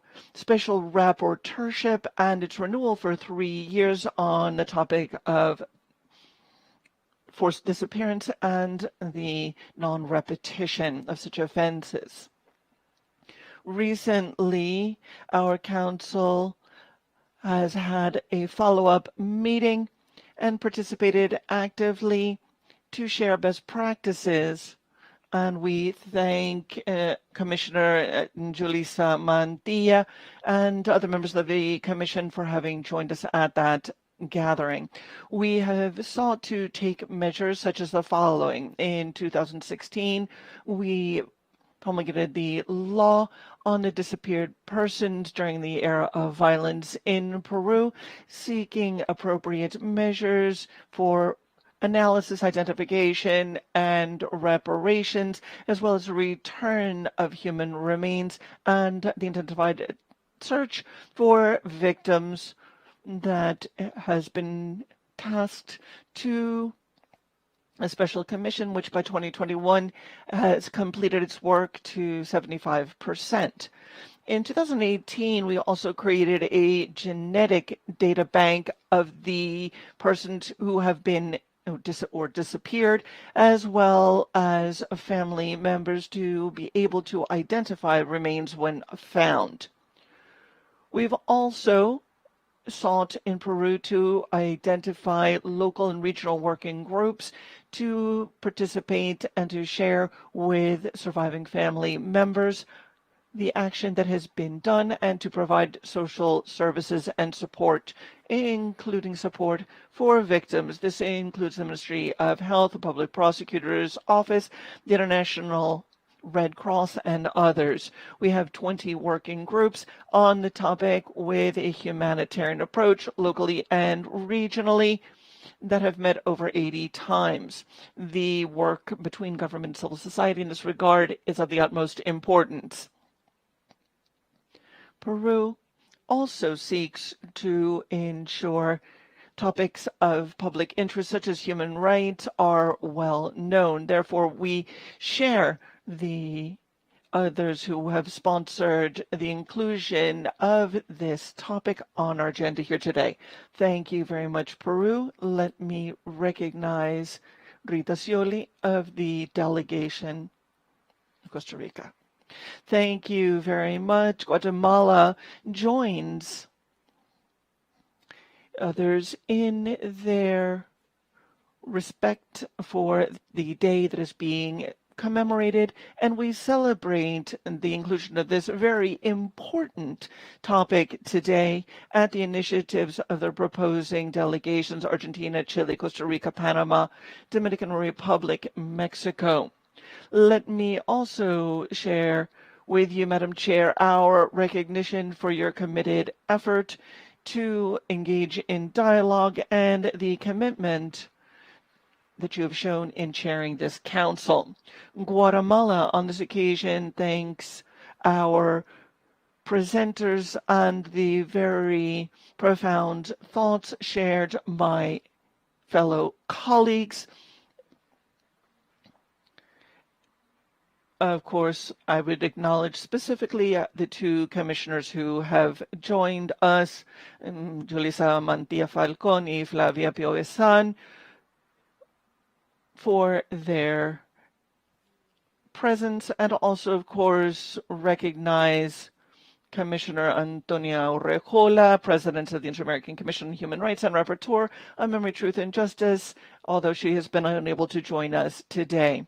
We also like to recognize the work of Commissioner Joel Hernandez, past president of the ICHR, and we would like to note that the Commission, of course, plays a crucial role in our organization. It is, of course, of the utmost importance to note that it is now being led by women. And this confirms that it is only through gender parity that we will be able to make progress toward a more egalitarian and fair society. The right to the truth regarding violations of human rights and the dignity of victims has been a long-standing aspiration of the region and the world, particularly the establishment of the truth within the context of international human rights law that has emerged, as others have noted, the importance of knowing what has transpired with their loved ones during armed conflicts. Madam Chair, the desire and aspiration for truth goes far beyond judicial rulings and judgments. It has to do with individual aspirations which seeks to ensure that human rights are respected for loved ones, as well as a social dimension that seeks to understand the root causes to ensure that there is no repetition, as well as to provide learning opportunities for memory, truth, and justice.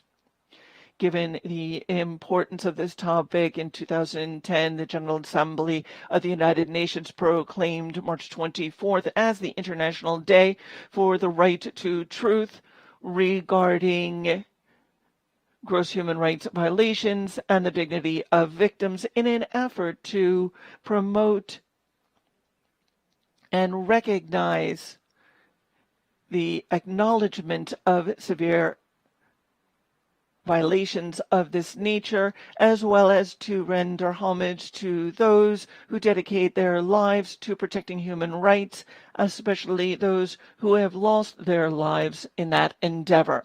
Madam Chair, there is certainly much still to be done on this topic.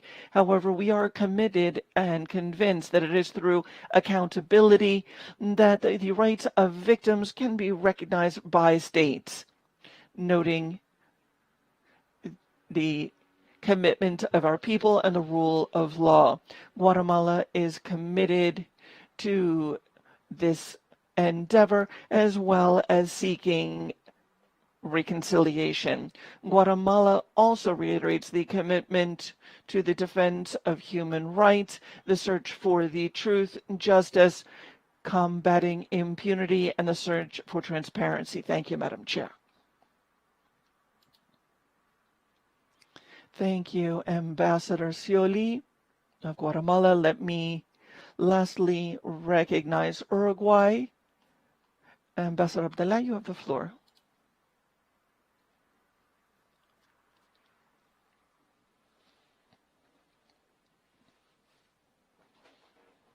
Thank you, Chair.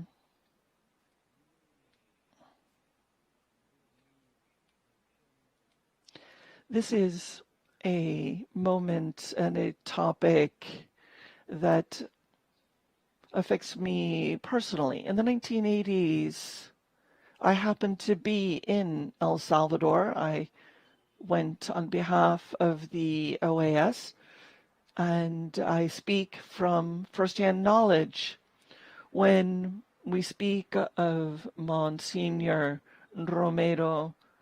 Those of us who may not be believers, but who nonetheless tracked his life and followed the actions of someone who was fully committed. He paid and gave the ultimate price in an effort to find reconciliation. I was speaking to Mayor Okilde, who was seeking and planning to recognize, as was his due, Monsignor Romero. He said that the path, the effort for his recognition would serve to unify the people. And of course, Okele took on responsibility for moving the effort forward within the Catholic Church.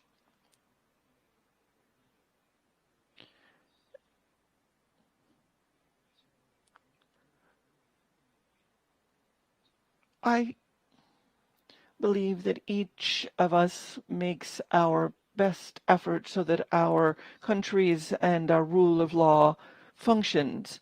I am not going to provide a laundry list, as others have done, of crises and potential solutions. I am not a young man, and I have personal family members. My grandfather, in fact, was the victim of political violence. He died at the hands of the dictatorship. And that is a matter of memory and a matter of fact. And so this is personal. We must go through this process. Uruguay has done it through and with our own style, in our own form, for our Commission on Peace, with our congressional efforts, the creation of human rights institutions, of a peace institute, and working hand in hand with you, with the commissioners. Just a few days ago, we've been working on very specific topics of things that happened during the Uruguayan dictatorship, and we thank you for it. We've seen our specialized prosecutors working with the three of you as well, and we do appreciate it. And I believe that that is the path forward. The era of proclamations is one that I guess at least I personally am tired of saying all of the wonderful things that we've done. We need to, therefore, focus on avoiding repetition. So, and since I have these two commissioners here, I have a question. I think it's much more interesting to hear from them than it is to hear from us and just proclaiming how wonderful we are. And so therefore, my question is, if we all agree that human rights is the crucible of our society today, what should we do as societies to ensure that the defense of human rights, which is such import as, for example, access to the vaccine. We might say, fine, we're focusing on a specific topic, the vaccine. No, but if we look at this broadly, the question then is, where should we be going? Not so that we're not just in rhetoric and in proclamations. That's great, but how do we make it effective? What should we be doing? What would be the perfect storyline in next 4, 5, 10 years? If we have a quantitative analysis, where should we be? And I ask you because I'm curious and would love to learn from you.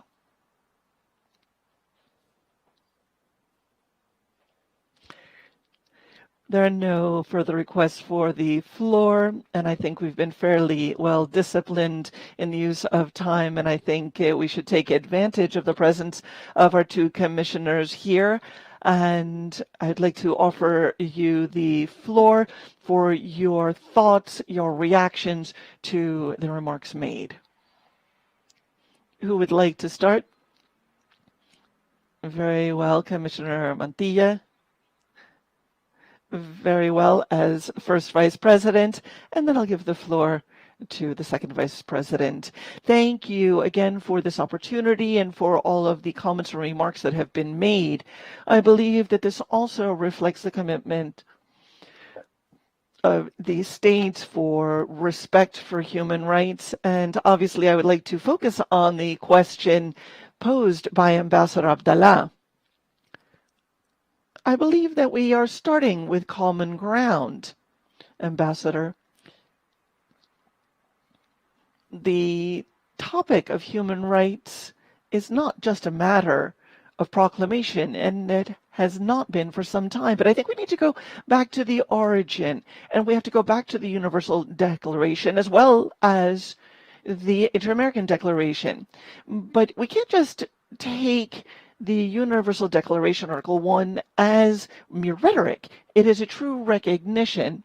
All people are free and equal and born so. And that's not just a question of a statement, it is a recognition. It is the formal acknowledgement of international human rights law, starting in 1948, of course, after the Inter-American Convention, but it's also in the wake of the Second World War, because it is the Second World War and we can see that it is that at that juncture where these violations could occur, and that it is the baseline. The second aspect has to do with defense of human rights. But the Inter-American Standards refer to the obligations of the states, Article 1 and 2. And the obligations of states are not just to defend, it is a requirement to ensure and to protect. And so we see the fundamental concept here of prevention. Obviously, defense happens when the violation occurs. And then we have the internal resources, external resources, in cases that may come before the commission or more potentially to the court. But that is the situation to defend. But the commission is not, or the American system in general is not the third instance or fourth instance. It's not, we've gone through everything that we have domestically and then we'll move into the commission or the court. The point is that I want to make is that it's not just a question of defense, it's rather prevention. Prevention is the crucible. Prevention is at the foundation, beyond rhetoric, beyond constitutional regulations. The essence of human rights are the principles, non-discrimination. All individuals with this respect for human rights, it's not just something that we know today. There are many different factors that, of course, can come into play in terms of discrimination, but the principle of non-discrimination, but the other is that of due diligence. The Inter-American Court referred to due diligence of states to do everything possible to meet its obligation. And again, in the OAS and others, it refers to reinforced and strengthened due diligence for specific groups. So it is a question, of course, of recognizing defense, as we have discussed, but also prevention. When we talk about the pandemic, we have to have policies that recognize the right to housing, to food, to health care. This is a way to protect human rights. Article 41 of the Inter-American Convention also requires cooperation, and we have the opportunity for non-repetition, justice, and so forth. All of this has to go hand in hand with the principles of non-discrimination and due diligence. Let me give the floor to the second Vice President. Thank you very much, Chair. Madam Commissioner Julissa, I have three reactions. The first is to thank the Council for convening this conversation and session on the right to truth and the dignity of victims.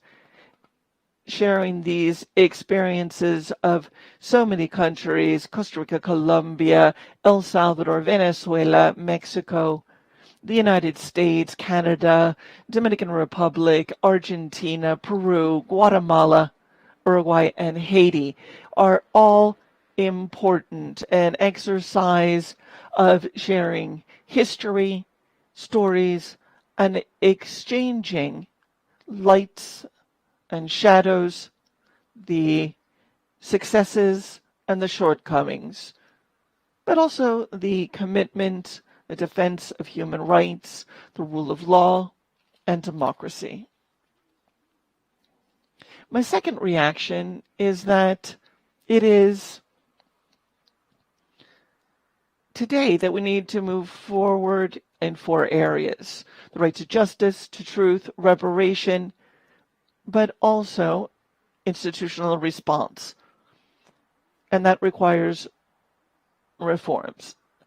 And on that note, I share the perception of our first vice president with regard to the duty of the state to prevent gross violations. Not looking toward 2050, we hope that by then we will have solved these issues and not be still learning the lessons of the past. What is the capability of the state to react to severe injustice and gross injustice, to avoid repetition, and to adjust the regulatory framework and public policy to say never again? Never again to torture. No more. Never again to forced disappearance. Never again to arbitrary and irregular executions. Madam Chair, if I may, this session has one of tremendous inspiration and of courage, because it takes courage to look at the past in the hope of forging a future with public policies that are aligned with inter-American standards, providing awareness, raising, and opportunities for training for our civil servants, law enforcement, and others. We recognize a date today that, of course, reminds us of the pain of these gross violations, but also the commitment in our lives to these causes of the states, of the Commission of Civil Society, to provide justice for victims, institutional reforms, and the strengthening of the rule of law and democratic institutions. Thank you very much, Madam Chair. Thank you. Indeed, we are in perfect societies, as you have noted, with light and shadow. And so therefore I agree wholeheartedly that shedding this light is of tremendous value, and the chair once again thanks you both for the honor and privilege of having you with us as first and second vice president of the ICHR. We send our best to you as well as to President Urrejola, and this chair would like to propose that the Permanent Council take note of the presentations and the comments with regard to truth and recognition of gross violations of human rights and the dignity of victims. And I'd also like to thank the permanent missions of Argentina, Chile, Costa Rica, Dominican Republic, El Salvador, Mexico, Panama for requesting inclusion of the topic on the agenda. I see no objections, therefore we are so agreed. Thank you again to the commissioners. On the next item on our agenda, I would like to recognize Barbados, which has requested that this topic be included on our order of business and to pay well-deserved tribute to the memory of Sir Courtney Blackman. Ambassador Lynch, you have the floor.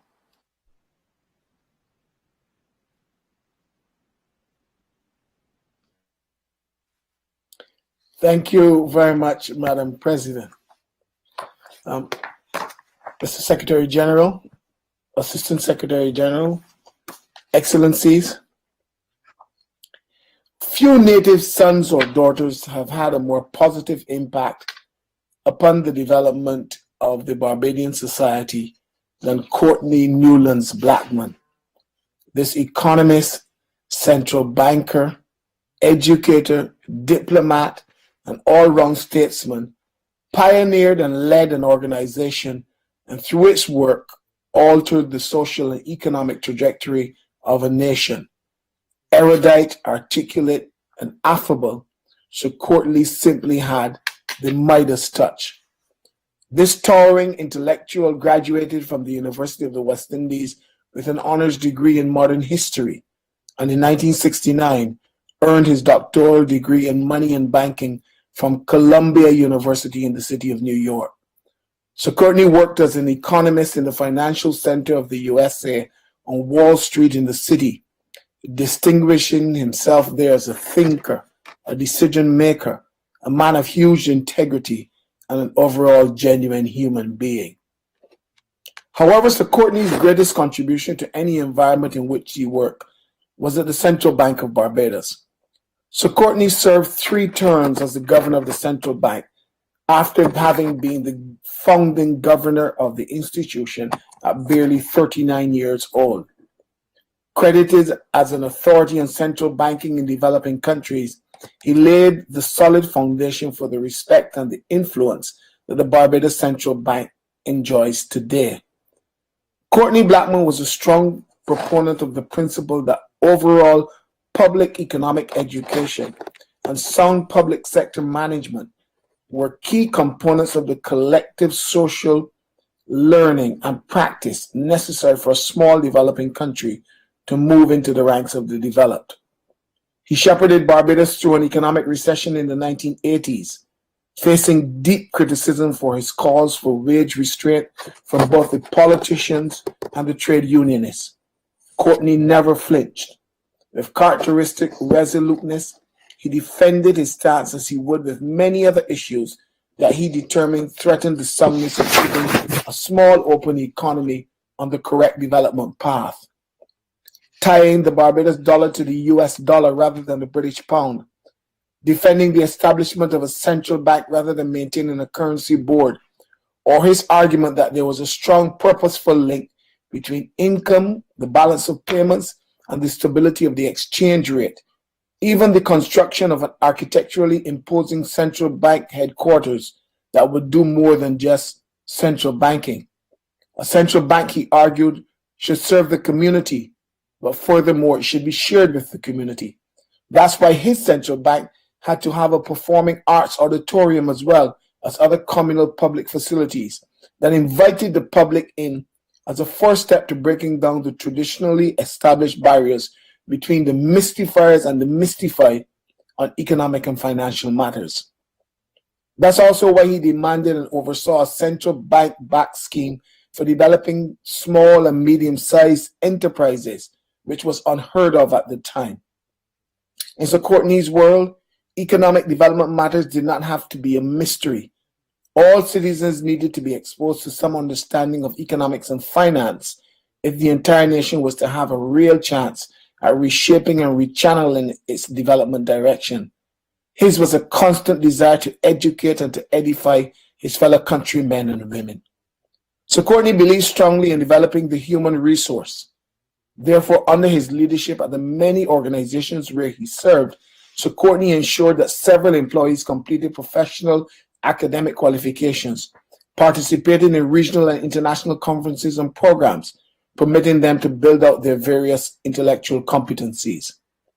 In 1995, after demitting office at the Central Bank, Sir Courtney was appointed as Barbados' ambassador to the United States and permanent representative to the Organization of American States, a position that he held until the year 2000.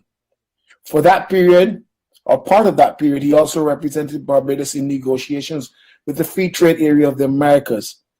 A part of his enduring legacy in the Council of the Americas was his erudition on financial management and other development economic issues during the OAS's deliberations. His training, scholarship, experience, and extensive knowledge of economics and finance enabled him to make the highest level of contribution on development matters in this hemispheric body, including, of course, relations with the United States of America. In this august chamber where we sit, Sir Courtney routinely explained complex Caribbean development issues in a down-to-earth and simple way that any layman could readily understand. That practice will always be a major part of his enduring legacy in this capital and in this organization. His ability to diffuse situations in his conciliatory and jovial style helped to bring all over the Americas people on board when contentious economic development questions were on the table, a method of discussion that is seemingly lacking in our deliberations today. A Barbadian by birth, but a Caribbean man by education and orientation, Sir Courtney was always seeking novel ways to unite the region and the hemisphere. Maybe his parents naming him Newlands, his second name, was prophetic, as he worked his ever-embracing and united magic across the Americas theater. He argued that there were always newer and better methods to achieve economic evolutionary success, and that in every aspect of socioeconomic development, big countries could learn from small countries a lot. His one for all and all for one commitment is still relevant today. Through his life, Sir Courtney received numerous accolades.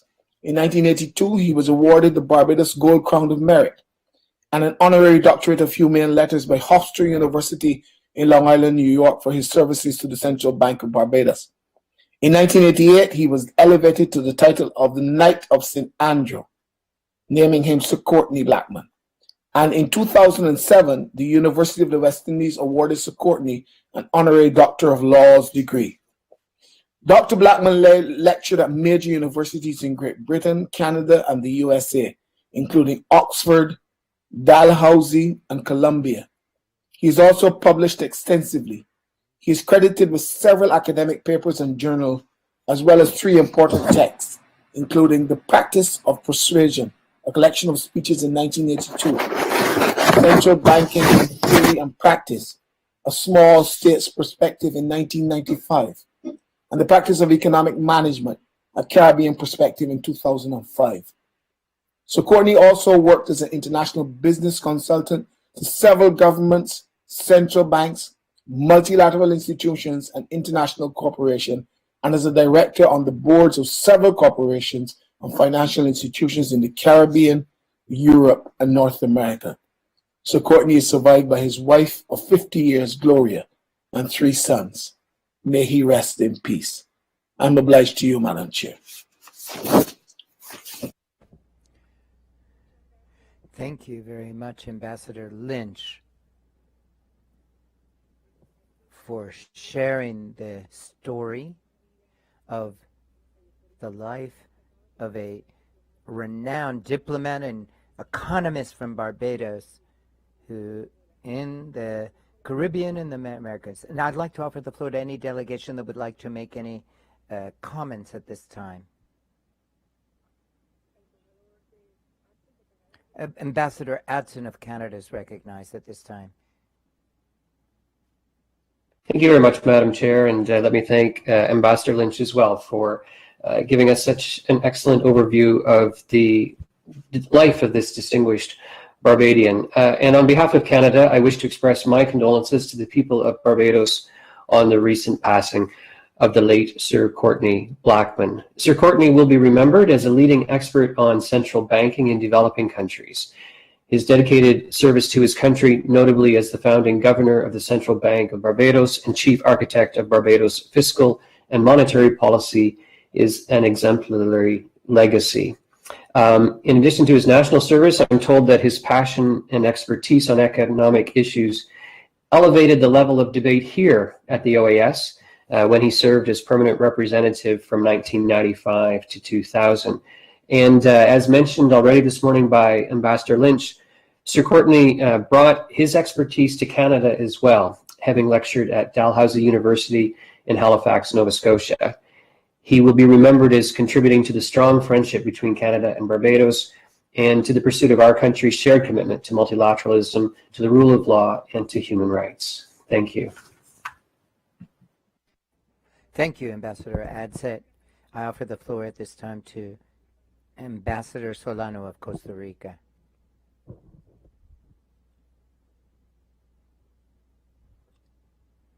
Thank you very much, Madam Chair. I am honored to speak on behalf of the delegations of Belize, Costa Rica, El Salvador, Guatemala, Honduras, Panama, the Dominican Republic, and Nicaragua, members of SICA, in this posthumous tribute to Sir Courtney Blackman from Barbados, who contributed so much with all of his different contributions to the American continent. And this tribute to a human being of great knowledge, integrity, and sensitivity, social sensitivity, and a sense of justice.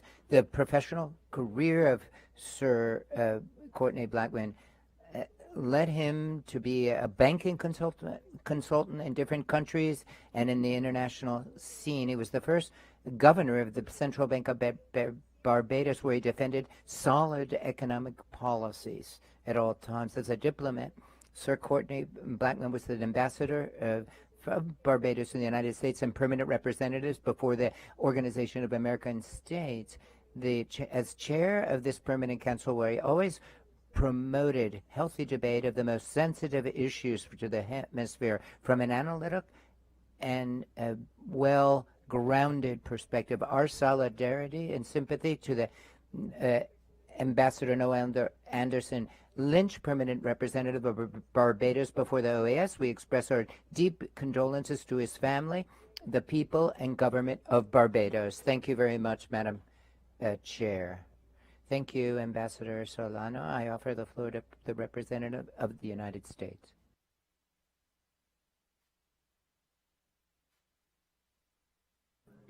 Thank you, Madam Chair. The United States of America joins with the people of Barbados in celebrating the life and career of the late Sir Courtney Blackman. Sir Courtney served as Barbados ambassador to the United States and permanent representative to the Organization of American States. During his 5-year tenure from 1995 to 2000, we had the honor to work with Sir Courtney and benefit from his leadership, particularly through his many contributions to debates on economic and financial matters. His legacy endures, as witnessed through the continuing strong diplomatic relationship enjoyed between Barbados and the United States of America. We extend our heartfelt condolences to his wife, Gloria Lady Blackman, and their 3 sons. Thank you, Chair. Thank you, U.S. Representative. I offer the floor at this time to the Ambassador U.S. Spence, coordinator of CARICOM, permanent representative of Trinidad and Tobago.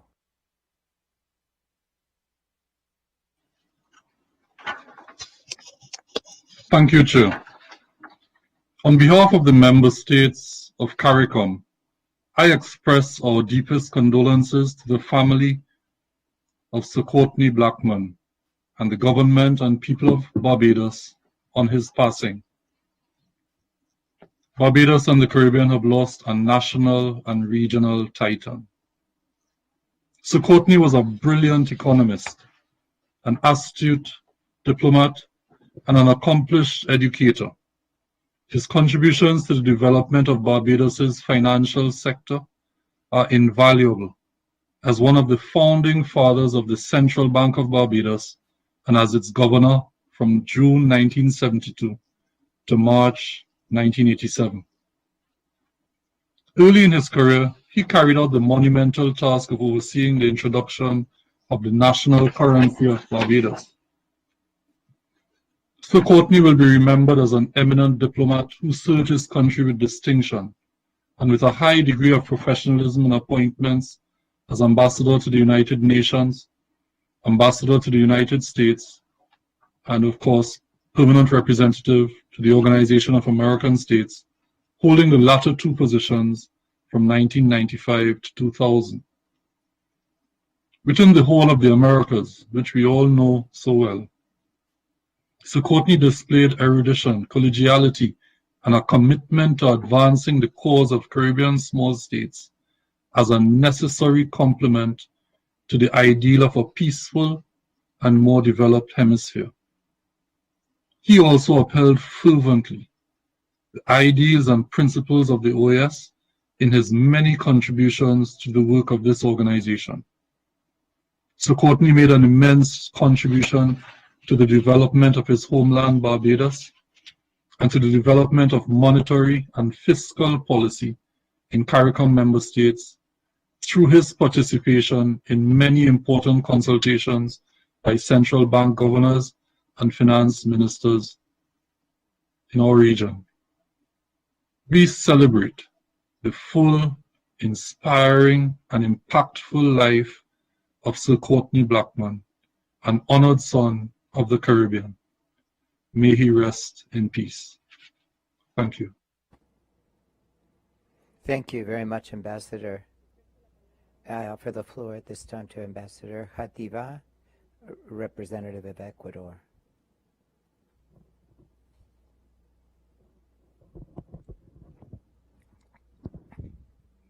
Thank you very much, Madam Chair. On behalf of the delegations of the Aladi Group, it's a privilege for me to endorse the words of the distinguished words of Ambassador Noel Lynch of Barbados. We endorse his words because with regard to Sir Courtney Blackman, we are honored to celebrate and to pay tribute to the extraordinary public service in benefit of his country, the Caribbean, and the entire Americas region. We extend to the permanent mission of Barbados and the people of Barbados and the family of Sir Courtney our deep condolences. Thank you very much, Madam Chair. Thank you very much, Ambassador Jativa. I offer the floor at this time to the Ambassador Baños of Mexico.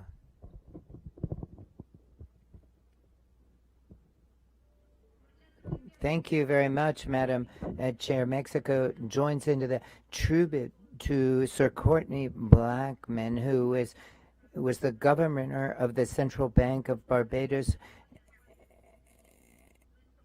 We express our deep condolences for him. He was a wonderful human being and an expert who was so generous in seeking better conditions for everyone. My delegation recognizes his important contributions to the financial development and the social and economic well-being of people, and recognizes his many initiatives to promote transparency at monetary institutions, cultural development, community and educational development, as well as his leadership to design new arrangements or systems of financing for small and medium-sized businesses. Today, we pay tribute to your memory, and we remember that your contributions continue in force. And this is a roadmap to promote greater, better systems of sustainable development in our region. Thank you very much, Chair. Thank you very much, Ambassador Baños. I offer the floor at this time to the Secretary General Almagro. Thank you very much, Madam Chair. For proposing this most important agenda item.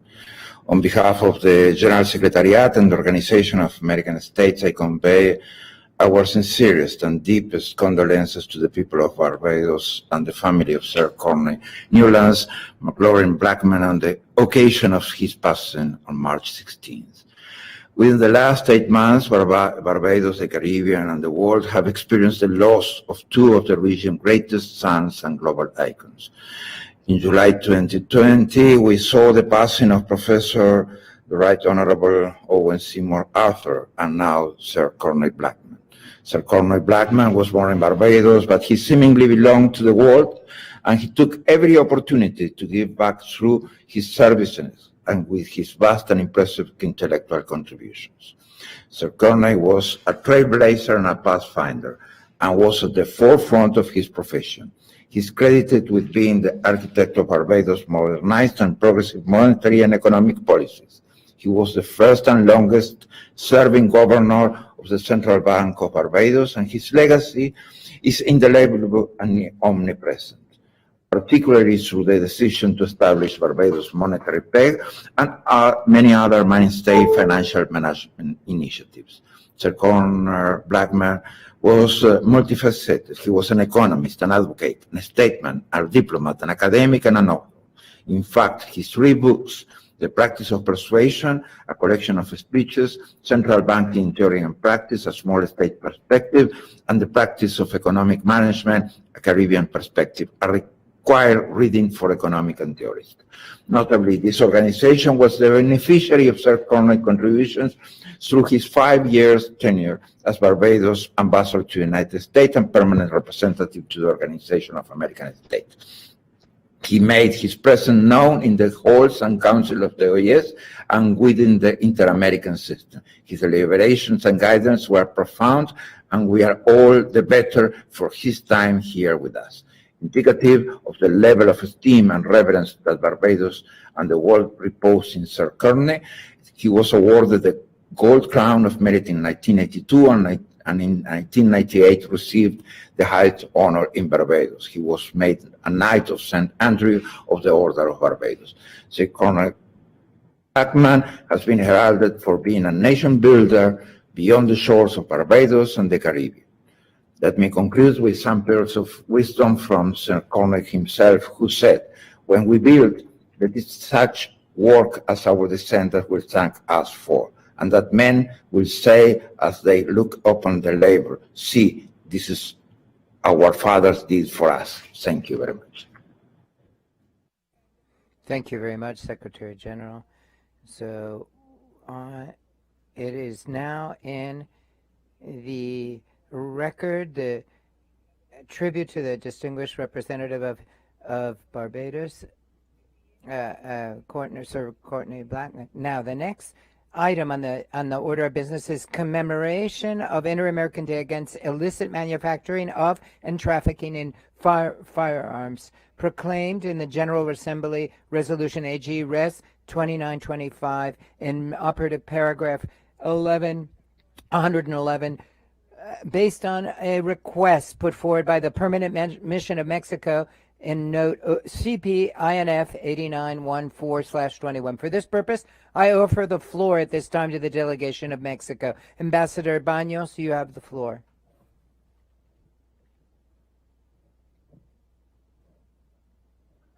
Thank you very much, Madam Chair. In the view of Mexico, it's very important to include on the agenda today this commemoration of Inter-American Day Against the Illicit Manufacturing and Trafficking in Firearms, which will be held next Monday, April 5th, for the third time since it was adopted.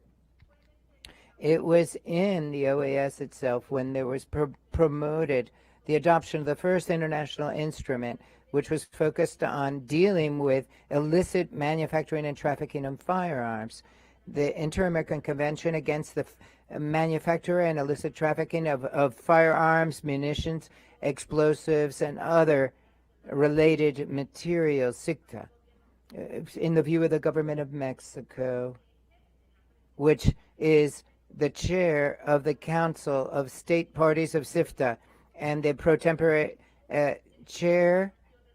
This commemoration is a suitable time to call attention to this convention, as well the signing and ratification by the countries of the hemisphere who have still not done so. Madam Chair, in the UN, there was around 1,000 people die each day because of firearms, and so approximately a billion illicit firearms are in the active possession throughout the world. More than 65% are in the hands of people in our continent. Almost 42% of homicides are committed with firearms, and many of them are by criminal organizations. This leads to suffering of our societies, which expect from its governments giving priority to this issue, that is, prevention and combating illicit manufacturing and trafficking in firearms. In the view of the government of Mexico, this combating transnational organized crime is at the center of its efforts with regard to foreign policy. It's not a task that should be done in abstractum, but rather this must be done for the future of our children and for this purpose, we will continue to promote efforts on the national, regional, international level in this subject matter. The commemoration of the Inter-American Day Against Illicit Manufacturing of and Trafficking in Firearms represents an opportunity to remind everyone of how important the declaration in 2018, the declaration was in the call to action in 2022, which to deal in this issue and to engage in information exchange with regard to weapons manufacturing and to have better control of international control of firearms, implementing security measures as well as collecting accurate data with regard to the trends and statistics of this phenomenon. Madam Chair, the COVID-19 pandemic has shown the response capacity of governments in dealing with the health of the population, and furthermore, transnational organized crime has shown also a capacity of adapting, and therefore the illicit manufacturing and trafficking of firearms has not diminished, has been pointed out in many different reports, but it's been strengthened globally.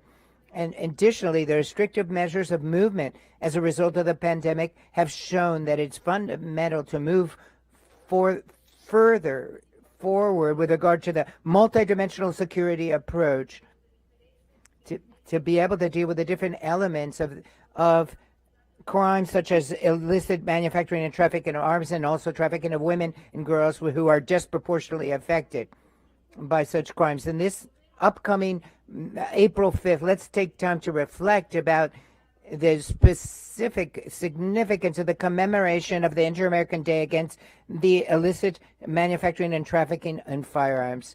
Appropriate day to be able to observe it effectively under the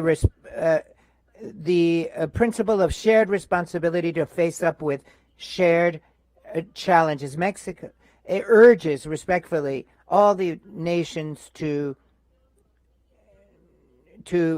adhere to the plan of action under CIFTA in light of the important guidelines that it puts forward to consider national strategies to combat illicit manufacturing and trafficking in firearms, from manufacturing into distribution, as well as with regard to munitions. Mexico will continue to promote synergy between the different international instruments on the subject, such as the Treaty on Commerce of Arms and the protocols on illicit traffic of firearms and munitions, the Protocol of Palermo, and other UN instruments on the subject matter, with a commitment to achieve the goal 26.4 of the 2030 Sustainable Development Goals of the UN, which establishes to significantly reduce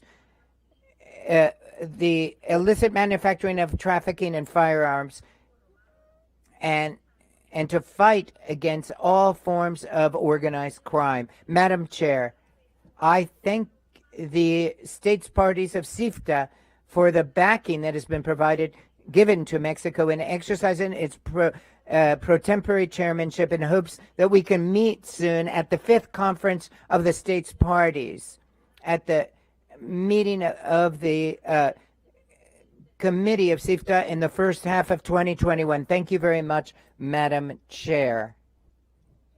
Thank you very much, Ambassador Baños, for bringing up this important subject. I offer the floor to any delegations who wish to make remarks. First, we begin with the delegation of the Dominican Republic. The Dominican Republic has the floor at this time.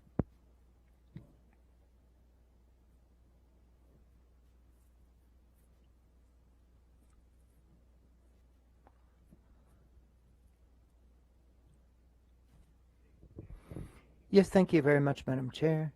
The Dominican delegation would like to thank the Permanent Mission of Mexico for bringing up this important topic at our Permanent Council with regard to the Inter-American Day Against Illicit Manufacturing of and trafficking in firearms, which is commemorated April 5th, which is scheduled by under an OAS resolution. The subject we're dealing with, as well as citizen security, are of great concern to all member states of our organization.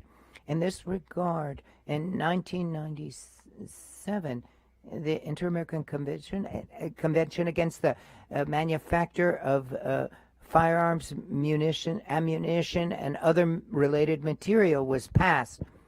And in the Dominican Republic is a signatory from the very beginning and ratified in 2009. CIFTA is clearly the main mechanism of the hemisphere to deal with the scourge of trafficking and proliferation of firearms. CIFTA has been of great value to our countries to be able to establish controls and regulations in the manufacturing and trafficking of illicit firearms, as well as promoting and facilitating information exchange and exchange of experiences, such as implementation different provisions in the different states parties to be included in the laws, national laws that is, with regard to marking of weapons and with regard to the manufacture and trafficking of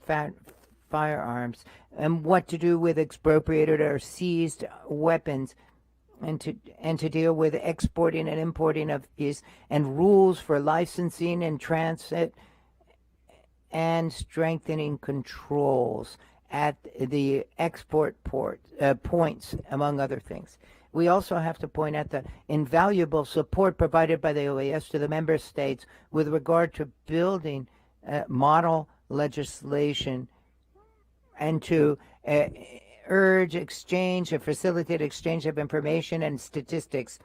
It's technical assistance and providing specialized personnel. The Dominican Republic, even though we are one of the countries of the most safe and stable in the Union, there still are huge challenges before us with regard to citizen security.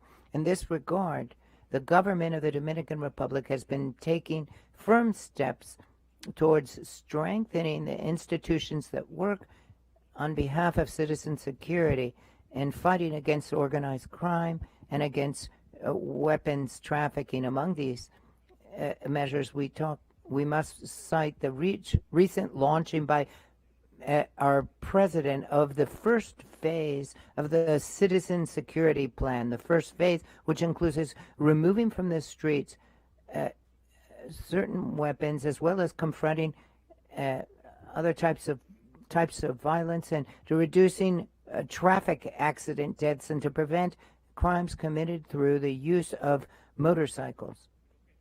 With regard to illicit trafficking of firearms, we will pursue to disarm the population that does not have the proper official authorizations to have in their possession or carry these arms, and to diminish illegal weapons. The plan is focused on strengthening institutions and creating a national system of citizen security that makes sure that policies, plans, and actions aimed at improving citizen security are carried out in an institutional fashion, which are coordinated effectively and in a participatory way. This program I'm citing with regard to illegal purchase of firearms and offers attractive compensation for people to turn in illegal weapons. The compensations will not only be cash, but also will include coupons or which can be exchanged for other products. We are hoping to destroy these illegal weapons when they're turned in so that they don't get back out on the streets.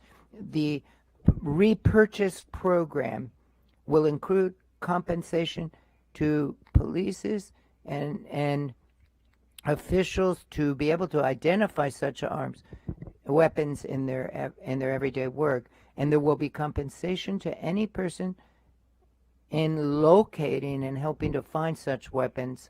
We also plan active promotion through the social media, guarantee full awareness of citizens. Thank you very much.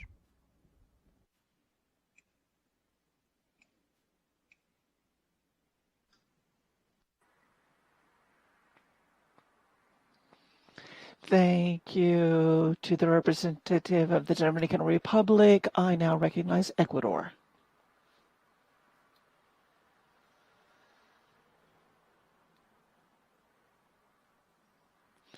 Thank you, Madam Chair. The delegation of Ecuador would like to thank the permanent delegation of Mexico for including the request to include the commemoration of Inter-American Day against the illicit manufacturing of and trafficking in firearms on today's agenda.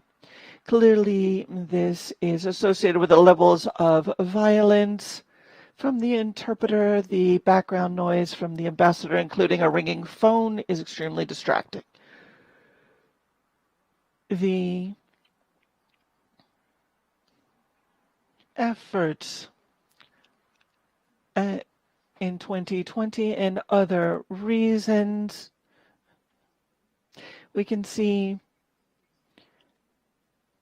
a very broad market, especially in Southeast Asia and Latin America, that account for some 80% of illicit firearms that are increasingly dangerous.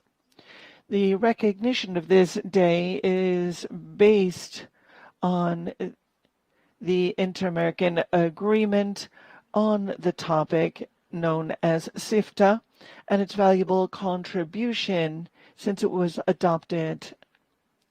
It is the first international instrument that is legally binding in the region on the topic and recognizes the hemisphere's commitment to facilitating the exchange of experiences, the establishment of regulations on the illegal trafficking of firearms, as well as their manufacture. It has also contributed to model legislation at the international level, as well as the strengthening of controls at points of export as well. We recognize Mexico and its work since 2017 as a pro tempore secretary of CIFTA, and the work at the fourth CIFTA session of states parties, and the roadmap that emanated out of that to establish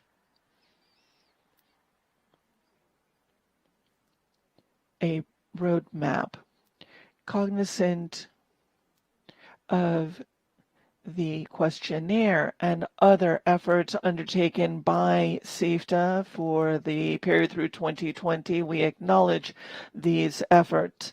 Ecuador also seeks to combat light firearms and ammunitions in the region in the Caribbean, funded by the EU, as well as the efforts undertaken in our own country.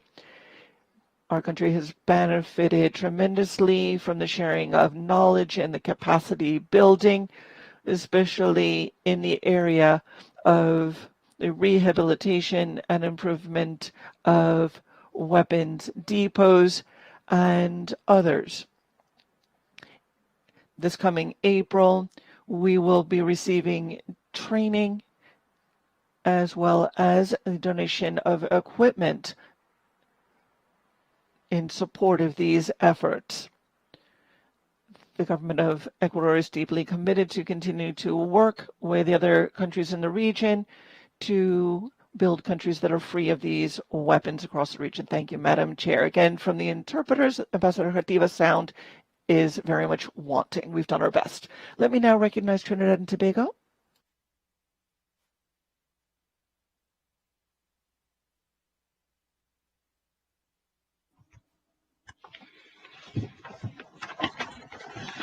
Good afternoon, Excellency and our Chair. Grateful to the delegation of Mexico for requesting, and to you, Chair, for including this item on our order of business today. The member states of the Caribbean community join in commemorating this third Inter-American Day against the illicit manufacturing of and trafficking in firearms. We reaffirm our commitment to the principles of the Inter-American Convention against the illicit manufacturing of and trafficking in firearms, ammunition, explosives, and other related materials, SIFTA. We note with satisfaction that all OAS member states are signatories of the SIFTA. However, not all member states have ratified. We consider it important for all member states to ratify the treaty, signaling our strong collective determination to achieve the fullest implementation of its objectives. The Caribbean is famous as one of the most attractive regions for tourism. Our countries know that to maintain this high standing, both the reality and perception of security are vital. Additionally, the general economic interests of our countries and the well-being of our citizens are linked to a safe and peaceful environment. We are determined, therefore, to do all in our power to help in the global and hemispheric effort to eliminate the illicit trade in firearms. Demonstrating the concern of CARICOM member states about the use of illegal firearms in acts of crime and violence, CARICOM heads of government at their 32nd meeting in 2011 committed inter alia to 1. Implement all necessary actions at the national and regional level to fully combat the illicit trade in small arms and light weapons and their ammunition, and 2. To continue to accord the highest national and regional priority to matters related to combating and eradicating the illicit trade in small arms and light weapons and their ammunition. Additionally, in 2017, again with funding from UNSCA, CARICOM Impacts, in partnership with the United Nations Institute for Disarmament Research, UNIDIR, United Nations Office for Disarmament Affairs, UNODA, Interpol, and SIFTA, provided training to CARICOM member states to strengthen the capacity of member states to implement small arms and light weapons control obligations as outlined in the Arms Trade Treaty, the United Nations Programme of Action, and the SIFTA. In terms of capacity building for the detection and investigation of firearm-related crimes, 4 CARICOM member states are now members of the Interpol Ballistic Information Network, IBIN, and 5 member states, namely Barbados, Belize, the Bahamas, Jamaica, and Trinidad and Tobago, utilize automated ballistic information systems for the viewing, correlation, and analysis of firearm exhibits. The IBIN system enables regional searches to detect firearms used in cross-border crimes, information which is then utilized as evidence in criminal trials. CARICOM recognizes the important role of SIFTA in controlling and regulating the illicit manufacturing of and trafficking in firearms. Among the objectives of the course of action for 2018 to 2022 adopted by the SIFTA is the marking and tracing of firearms and for the origin, import, and custody to be identified. The member states of CARICOM extend our thanks to the OAS in the implementation of the 2018 to 2022 SIFTA course of action for the donation of firearms marking machines, computers, and accessories, as well as for the training of national authorities in CARICOM member states in the use of firearms marking technology. Chair, in another significant expression of commitment to preventing the illicit trade in firearms, we are also pleased to inform of our region's adoption in February 2021 of a roadmap for implementing the Caribbean priority actions on the illicit proliferation of firearms and ammunition across the Caribbean in a sustainable manner by 2030. This roadmap was a collaborative project between CARICOM Impacts and the United Nations Regional Center for Peace, Disarmament and Development in Latin America and the Caribbean, UNLIREC, with the support of the government of Germany, and it consolidates the political commitment and actions identified and prioritized by CARICOM leaders at the 19th special meeting of the Conference of Heads of Governments of CARICOM on Security, held in May 2019 in Port of Spain. Chair, in closing, CARICOM member states acknowledge the work of all of the member states and permanent observers of the OAS, as well as the role of the Department of Public Security of the OAS General Secretariat, which have been instrumental in advancing the implementation of the SIFTA. Happy Inter-American Day Against the Illicit Manufacturing of and Trafficking in Firearms. Thank you, Chair. Muchas gracias, embajador Philip Spencer. Ofrezco la. Thank you very much. Let me now recognize Chile.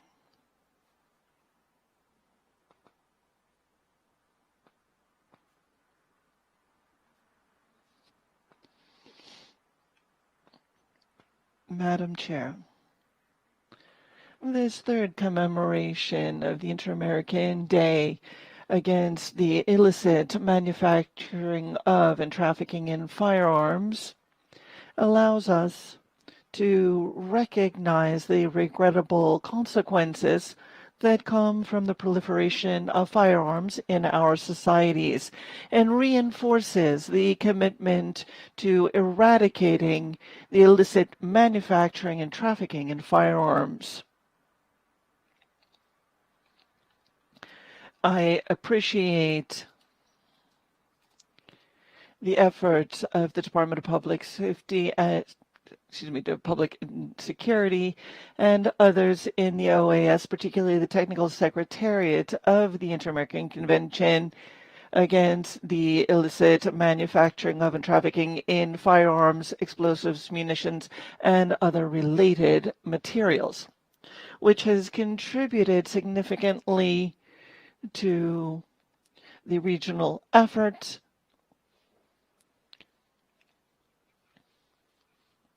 We also highlight the leadership of Mexico as pro tempore secretary of SIFTA, which has been key to moving forward on this agenda in the context of the pandemic.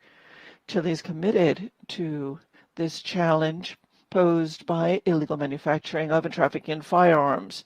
Our weapons control law is about to celebrate its 50th anniversary.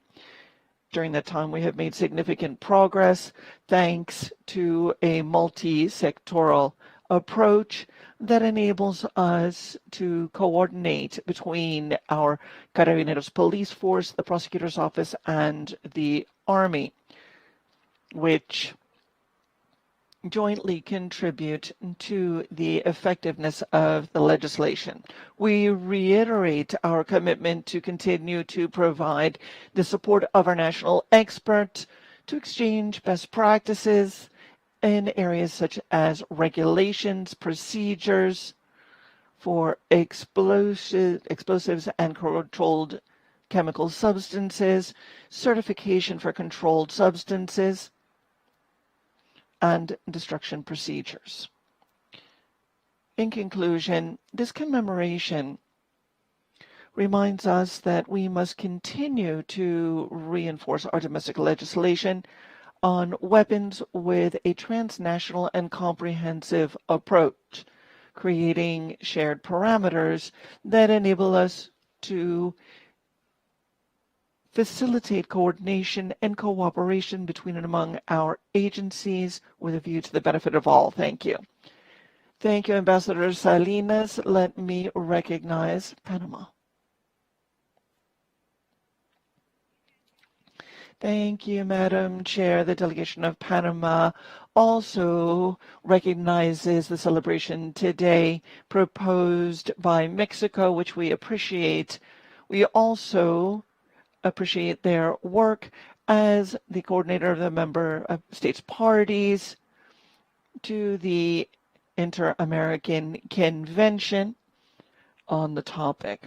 We also recognize the work of the OAS and the work of the Department of Public Security in ensuring compliance through support for projects such as APAL to help ensure the stemming of the tide in terms of trafficking in small arms and light weapons, in which Panama is currently participating thanks to the support of the EU in terms of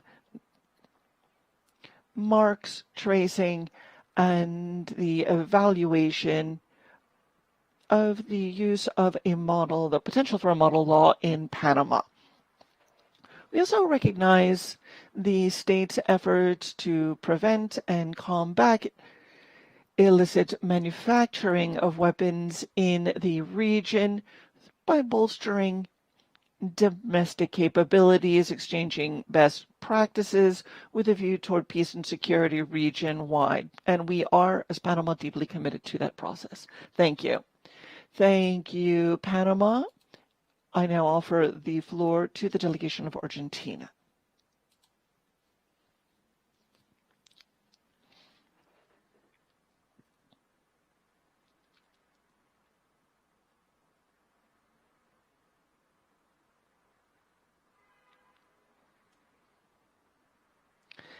Is Ambassador Raimunde online?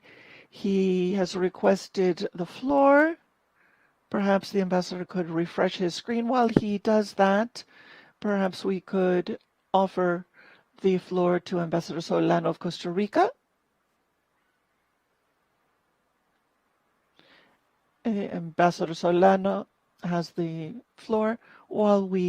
Please go ahead while we reconnect with Ambassador Raimundi. Thank you, Madam Chair. We appreciate the inclusion on the agenda by the delegation of Mexico for the commemoration of the Inter-American Day against the illicit manufacturing of and trafficking in firearms, explosives, ammunitions, and other related materials in keeping with the mandate of the General Assembly. As we've noted in the past, the American continent continues to be one of the most violent regions of the world in which the use of firearms is associated with homicide and such activities as organized crime, drug trafficking, terrorism, among others.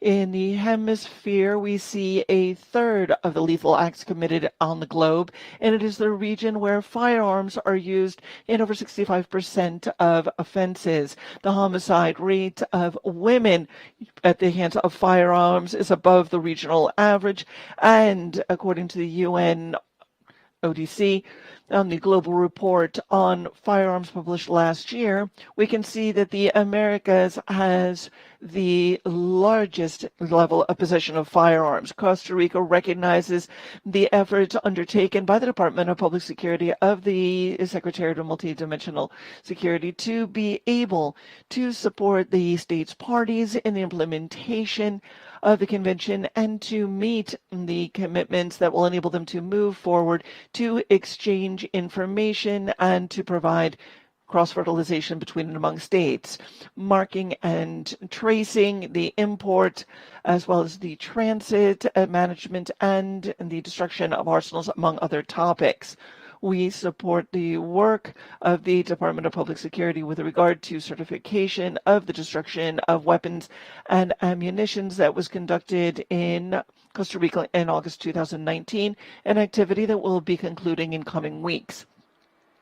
Madam Chair, we would like to note that in Costa Rica, in the context of the application of our firearms law, we have allowed for additional causes for the seizure of such weapons. This enables us to ensure better traceability of weapons, particularly those used by private security companies. Costa Rica is always committed to peace, democracy, human rights, and multilateralism, and in this regard expresses its conviction that firearms in general are a threat to individual freedom and safety.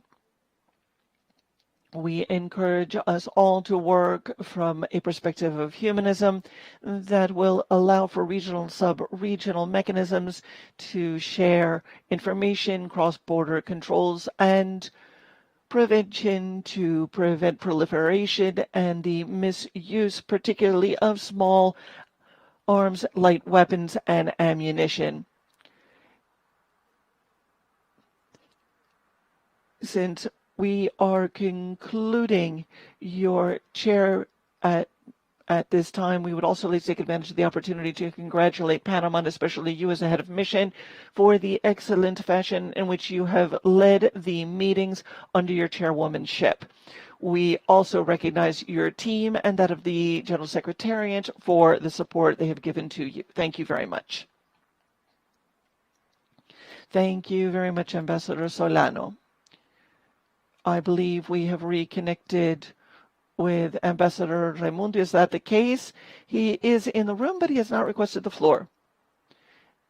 Ambassador, now we see that Ambassador Raimundi has requested the floor. Let us remind you that it is March 31st, but we do still have a few other topics to address today. So please, I would beg of you to stick to time constraints so that we can continue to enjoy interpretation into all 4 languages. Thank you very much, Chair. I inadvertently failed in the previous point to recognize the outgoing president, Joel Hernandez, so let me do that at this time. I would also like to join the words made by Costa Rica for the outstanding chairwomanship that Panama has shown and that you have shown, Madam Chair, in your tenure as chair of the Permanent Council. I recognize the work that you have done and also the commitment of Argentina to the topic of the day, illicit manufacturing of and trafficking in firearms. If I may briefly note, Madam Chair, at times we think of the Americas or the Western Hemisphere as a homogeneous package. And I think that is certainly true because we share many values.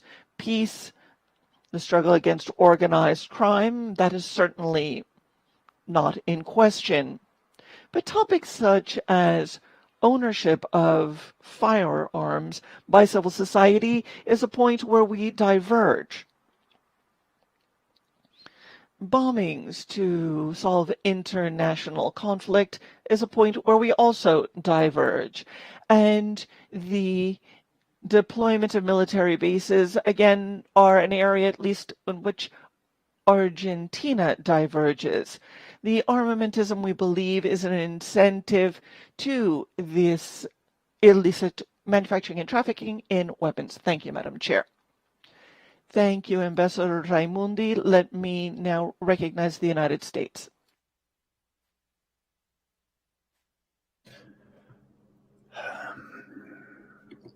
Thank you, Madam Chair. The United States is firmly committed to addressing the illicit trafficking of firearms in the region. We believe that the efforts of individual countries and regional organizations will go a long way toward establishing norms and practices that lead to the full implementation of the Inter-American Convention against the illicit manufacture of and trafficking in firearms, ammunition, explosives, and other related materials. This convention is otherwise known as SIFTA. One such practical measure that all OAS member states should focus on is a more concerted effort to adhere to the treaty's requirement to mark firearms and to cooperate on tracing them upon recovery in a crime. These important actions will advance our common goal of identifying trafficking routes and shutting down traffickers, but greater cooperation and effort is necessary. The upcoming 21st regular meeting of the Consultative Committee of the SIFTA and the 5th Conference of the States Parties to the SIFTA, to be held later this year, will be important opportunities to advance cooperation, and we look forward to those meetings. Thank you, Madam Chair. Muchas gracias. Thank you to the United States. I now recognize the delegation of Haiti.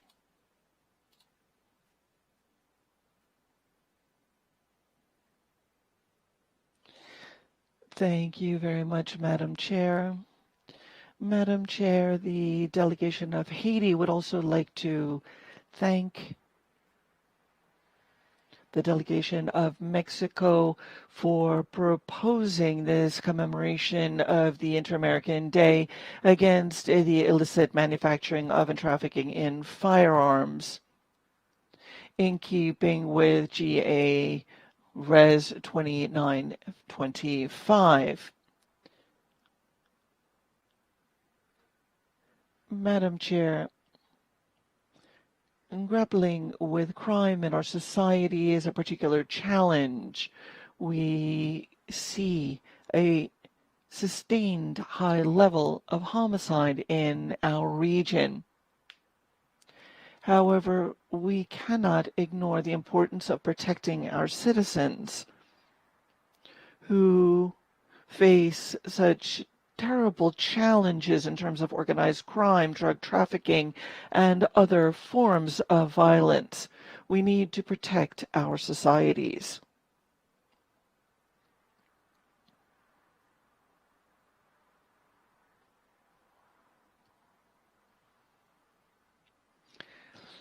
There are many cases, too many cases, of violent offenses committed with firearms and specifically homicides.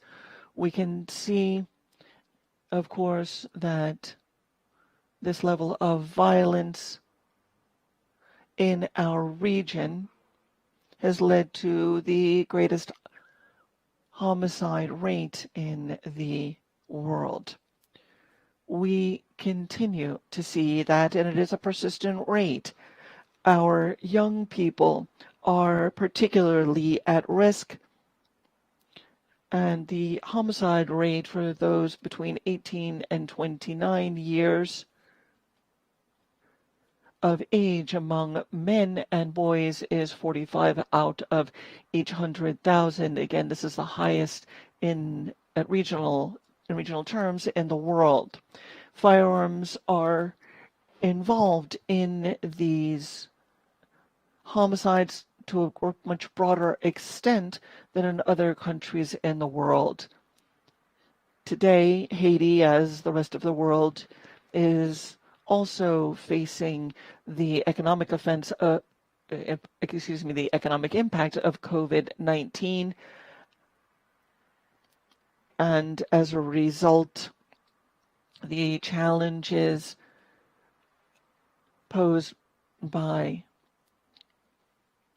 illegal trafficking in firearms and rising crime rates as a result of unemployment is tremendously important, and the negative impact, particularly among young people, cannot be understated.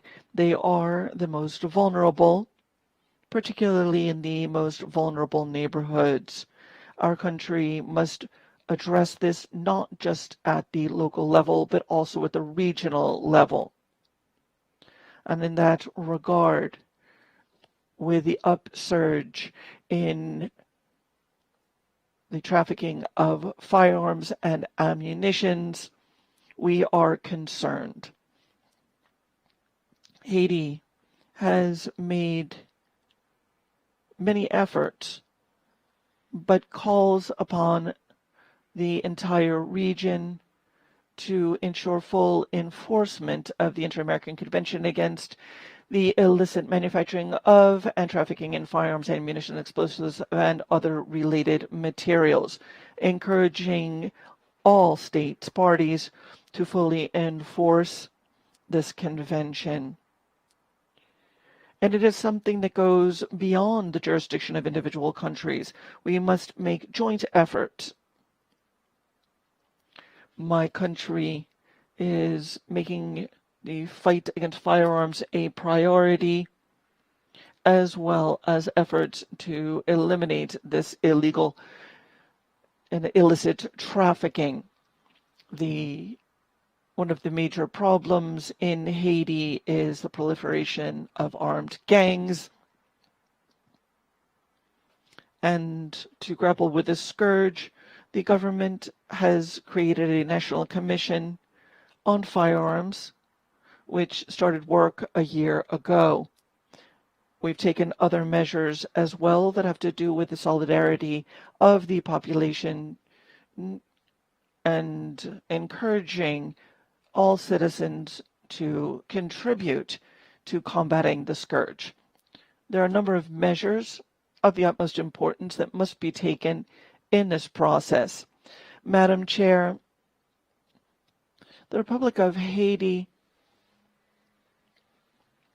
is working to the utmost of its capacity to stem this tide and to implement international agreements on this illicit manufacturing and trafficking in firearms and ammunition. In that regard, Haiti reiterates its commitment to continue to work actively with the member states to help to stem these forms of crime. Thank you, Madam Chair. Embajador Edmond, ofrezco la palabra ahora a la delegación de Brasil. Thank you, Ambassador Edmond. I offer the floor to Ambassador of Brazil.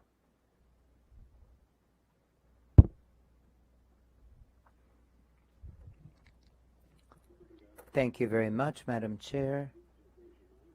I'd like to thank the delegation of Mexico for including this item on the agenda.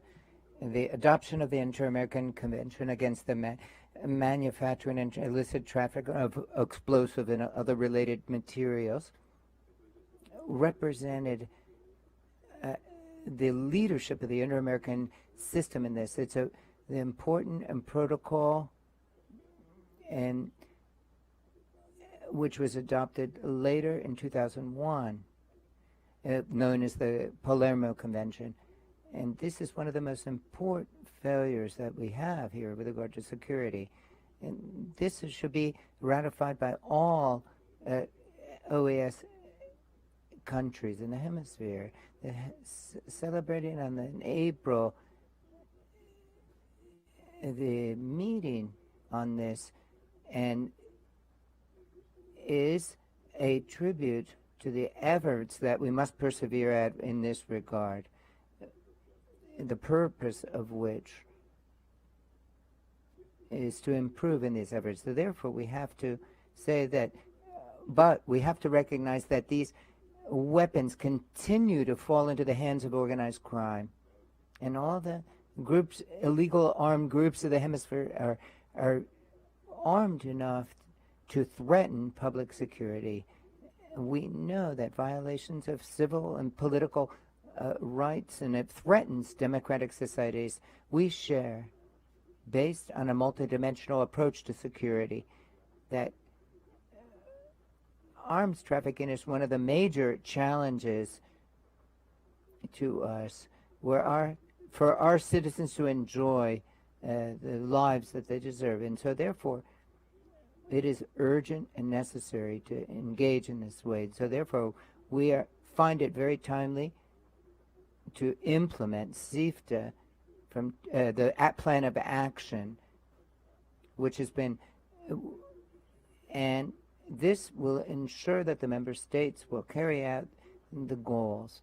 Brazil joins this effort, and we'd like to underscore the importance of making such efforts to combat illicit manufacturing and trafficking in firearms. Thank you very much, Madam Chair. Thank you very much, Representative of Brazil. Now I offer the floor to the Secretary General, Luis Almagro, who has the floor. Thank you very much, Madam Chair. Today we commemorate the Inter-American Day Against Illicit Manufacturing and Trafficking in Firearms. We have the sad honor of being the most violent region of the world. That's why we know how important it is that this proposal of Mexico is to include this item in the agenda.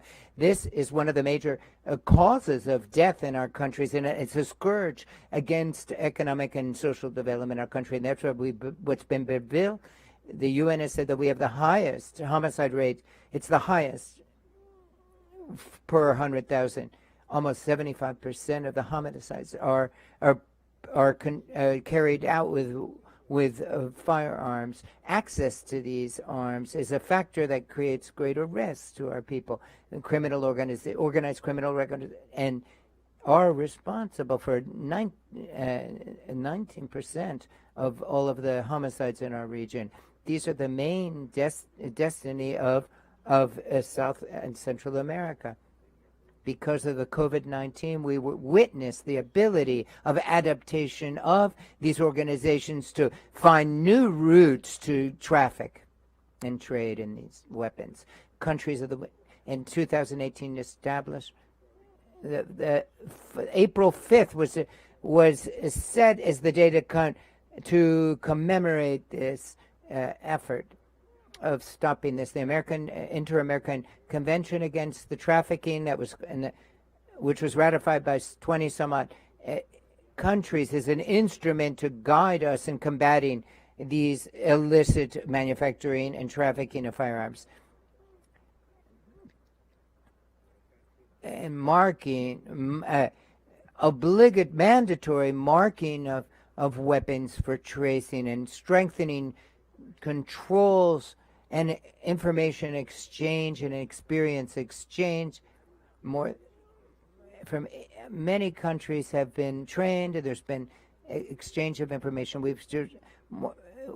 Many light arms and tons of munition has been confiscated or seized. We continue to promote marking of firearms among different officials. Marking is a fundamental step to trace these weapons that feed the market.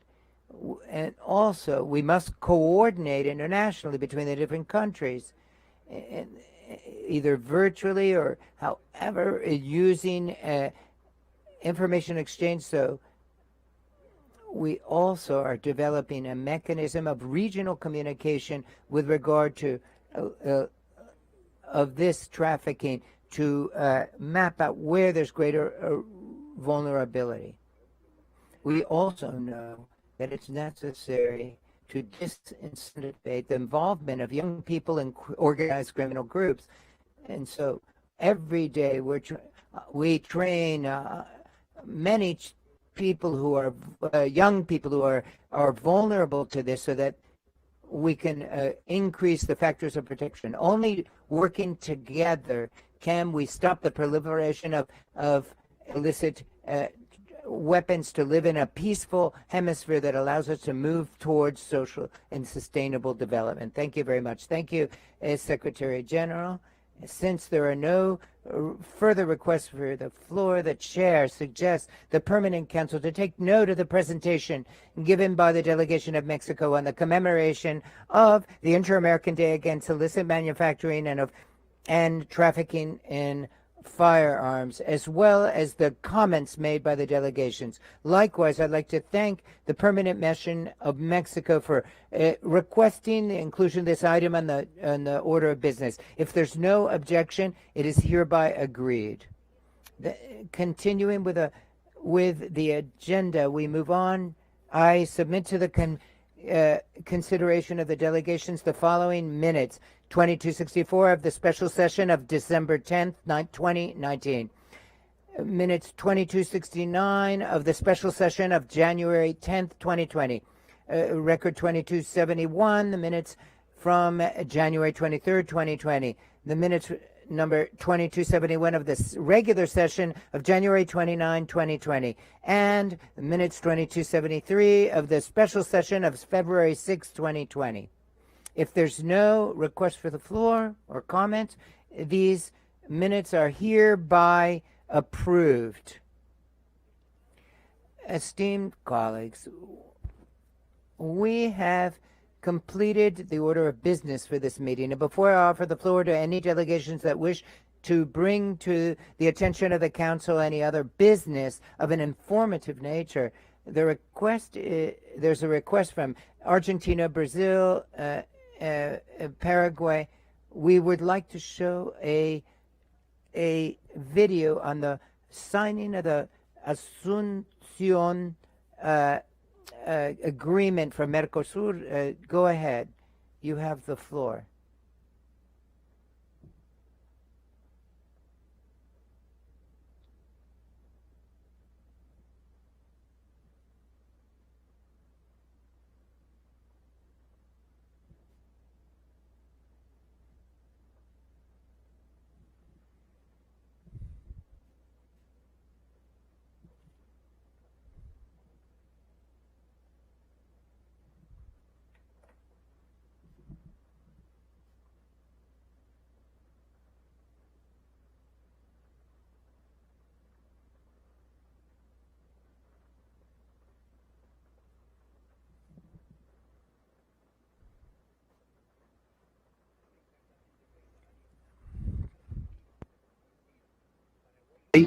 Pusimos a andar un sueño mediante la firma del Tratado de Asunción, trabajar por la integración para mejorar la vida de nuestros habitantes.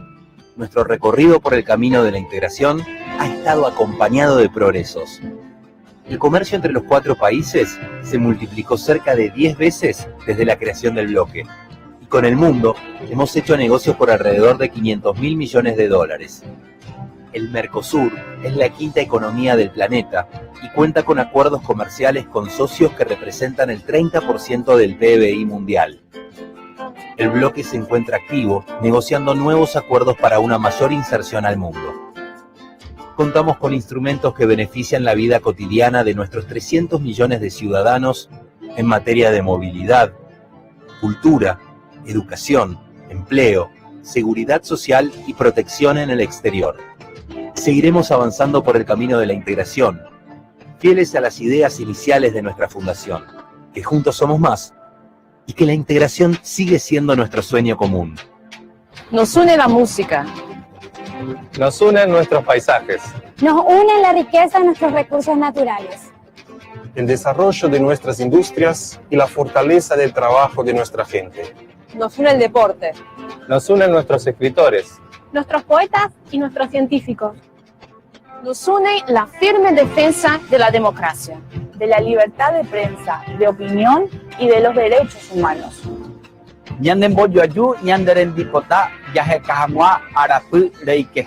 Y la vocación por fortalecer la integración latinoamericana. Nos une nuestra historia, nuestro presente. Y seguiremos más unidos en nuestro futuro. Celebramos 30 años de historia común. Celebramos muitos anos mais de destino compartilhado. ¡Felicidades, Mercosur! El futuro es nuestro. El futuro es juntos.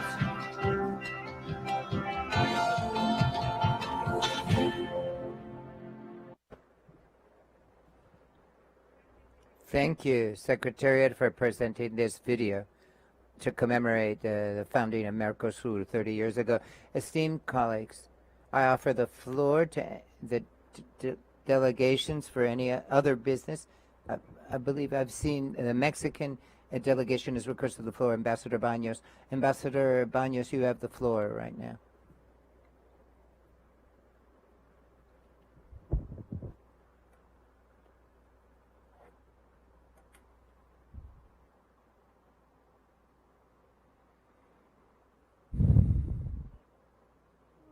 Ambassador Baños has to refresh and request the floor again. Is she online? Yes, she is, Ambassador. In the meantime, while she's refreshing the delegation, we can move down to the delegation of Venezuela, who's also requested the floor. Thank you very much, Madam Chair. The 21st of March, the Army of Venezuela in the state of Apuri near the borders, said that the purpose of this was to begin put up a camp of Front 10. And this military operation in Venezuela was to however, the information available shows that those who are in this camp put anti-personnel mines in the ground, and two Venezuelan army officials died, and a guerrilla member as well died. As a result, there has been great concern with regard to the respect for the human rights of those who live in the area. We'd like to let the Permanent Council know that the special police forces have come in to substitute the military vis-a-vis Front 10 of the guerrillas of Colombia. And there was a report on that recommends the dissolvement of the FI group because of its participation in many extrajudicial executions in Venezuela. Madam Chair, I'd like to tell you that 5 members of the Remolina family who were arrested in their homes in Apure state itself by the FICE group, and the found people were found several wearing guerrilla uniforms to make them seem like that they were combatants from the Colombian guerrilla forces, and their homes were burnt as well. And so since these confrontations began a week before, there's been 5,000 displaced persons have resulted, and many of them are minors. Of course, this situation has further aggravated the humanitarian situation that Colombia and Venezuela are experiencing, that has been confronted as a result of the Venezuelan migration to Colombia. In this regard, we underscore that the response of the Colombian government is to offer refuge to these people. Today, in the Permanent Council, this is the International Day for the right to truth and dignity of victims. So let's hope that the victims of this tragedy, their rights are respected. I'd like to congratulate you for your conducting of this council in these 3 months. And you've been very, and all of the permanent representatives are very grateful to you for your efforts. Thank you very much, delegation of Venezuela. Have we recovered gotten the connection back with Ambassador Baños? Yes, let's continue in that order. Ambassador Baños, you're recognized. Thank you very much, Madam Chair. My delegation is sad to report on March 25th of Dr. Jorge Bustamante has passed away. He's an academic, and he found the College of the Northern Border a think tank. Dr. Bustamante was a national researcher under the National Technology and Science Council, a distinguished professor of the National Autonomous University of Mexico, the University of Texas in Austin, the University of California in Riverside, as well as the Colegio de Mexico, other public research centers, and the Paris Institution as well of research. He wrote more than 200 publications of a scientific nature on international migration, particularly with regard to the United States and Mexico, and about the Mexican origin population of the United States, among other topics. Of the 1,000 from 2005 to 2011, he was the special rapporteur of the United Nations for migrants, and his work in his institution, he devoted his life it's said that he managed to put migration and the borders on the public agenda and make it of academic interest. His effort, his enthusiasm, his knowledge, and his capacity to analyze are a legacy which makes us proud. And today we celebrate and we honor his life and the wealth of his brilliant career. Thank you very much, Madam Chair. We also take advantage of this opportunity to congratulate you and recognize you for your excellent performance as the chair of this council. We're very grateful for you making this an inclusive and important session for all the states. Thank you very much, Ambassador Baños. Now, we offer our condolences on behalf of the Permanent Council to the delegation of Mexico. We also offer the floor to the delegation of Canada. Madam Chair, and let me also take advantage of the two previous statements to also add our congratulations and thanks to you for steering us so successfully over the past 3 months. I know that all of us are very grateful for that and appreciative of it, so thank you. This afternoon, Madam Chair, too, I'd like to read a text in Canada's role as coordinator of the lesbian, gay, bisexual, transgender, and intersex core group. And let me begin. It's a declaration on the International Trans Day of Visibility.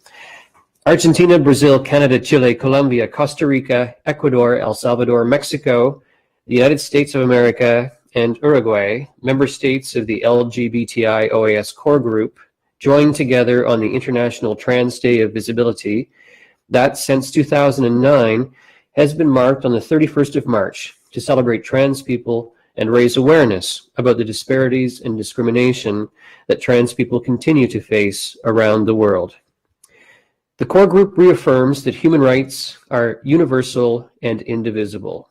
The inherent dignity in every human and equality for all persons are basic principles enshrined in the Universal Declaration of Human Rights, the American Declaration of the Rights and Duties of Man, and the American Convention on Human Rights.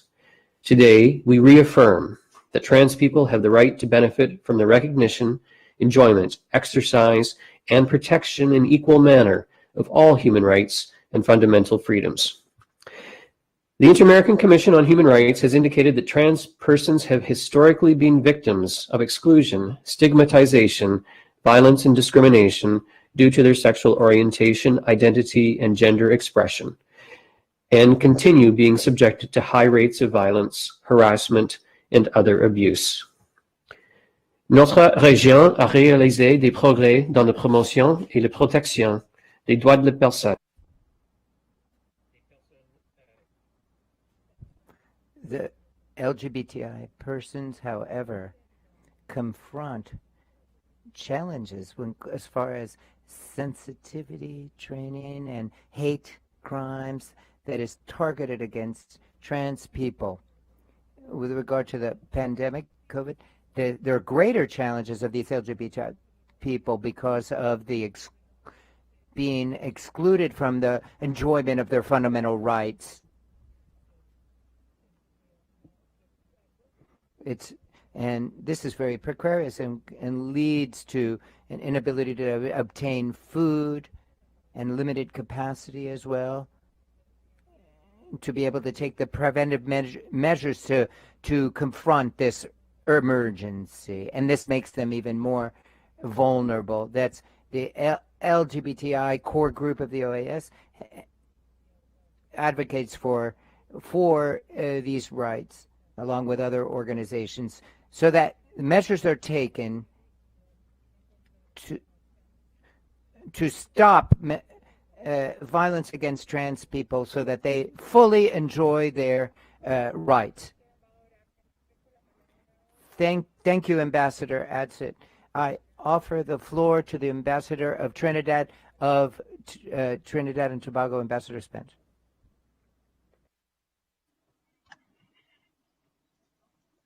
Thank you very much, Madam Chair.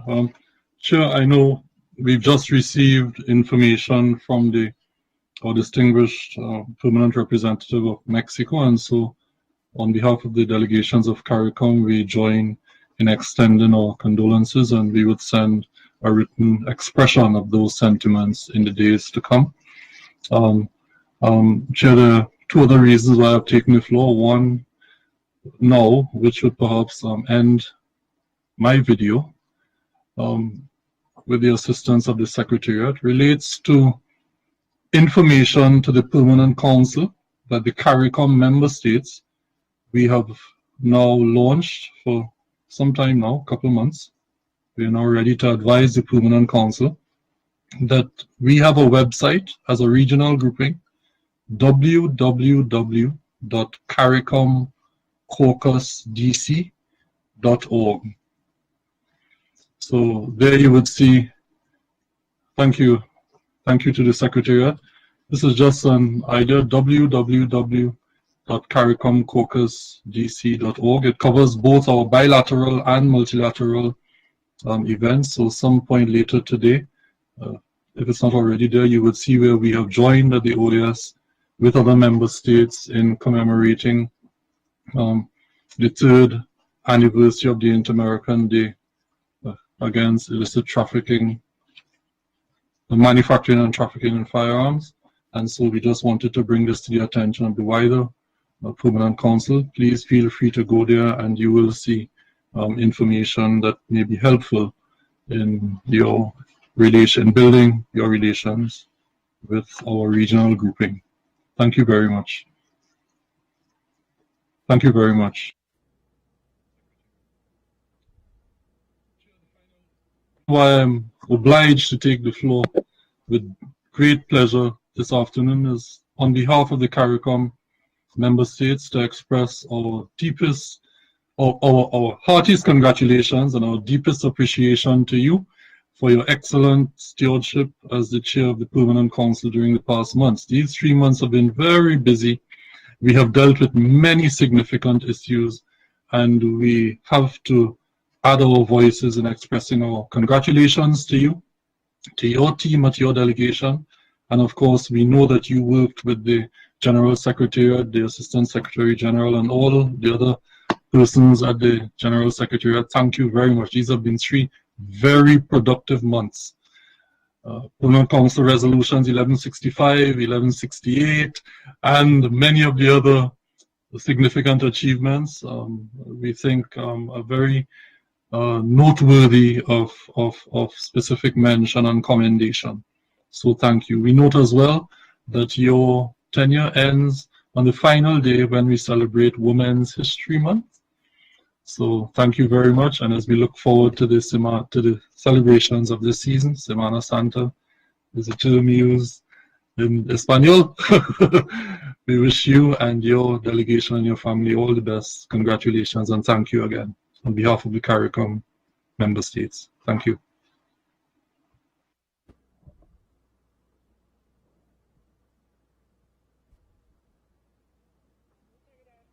Thank you very much, Ambassador Spencer. We take note of the presentation of the CARICOM webpage. And before we adjourn this meeting, I'd like to thank each and every delegation as well as the team of the Secretariat for your support, commitment, and work over the course of this first quarter of 2021, which Panama, my delegation, was the exercise of chairmanship of the Permanent Council. I feel honored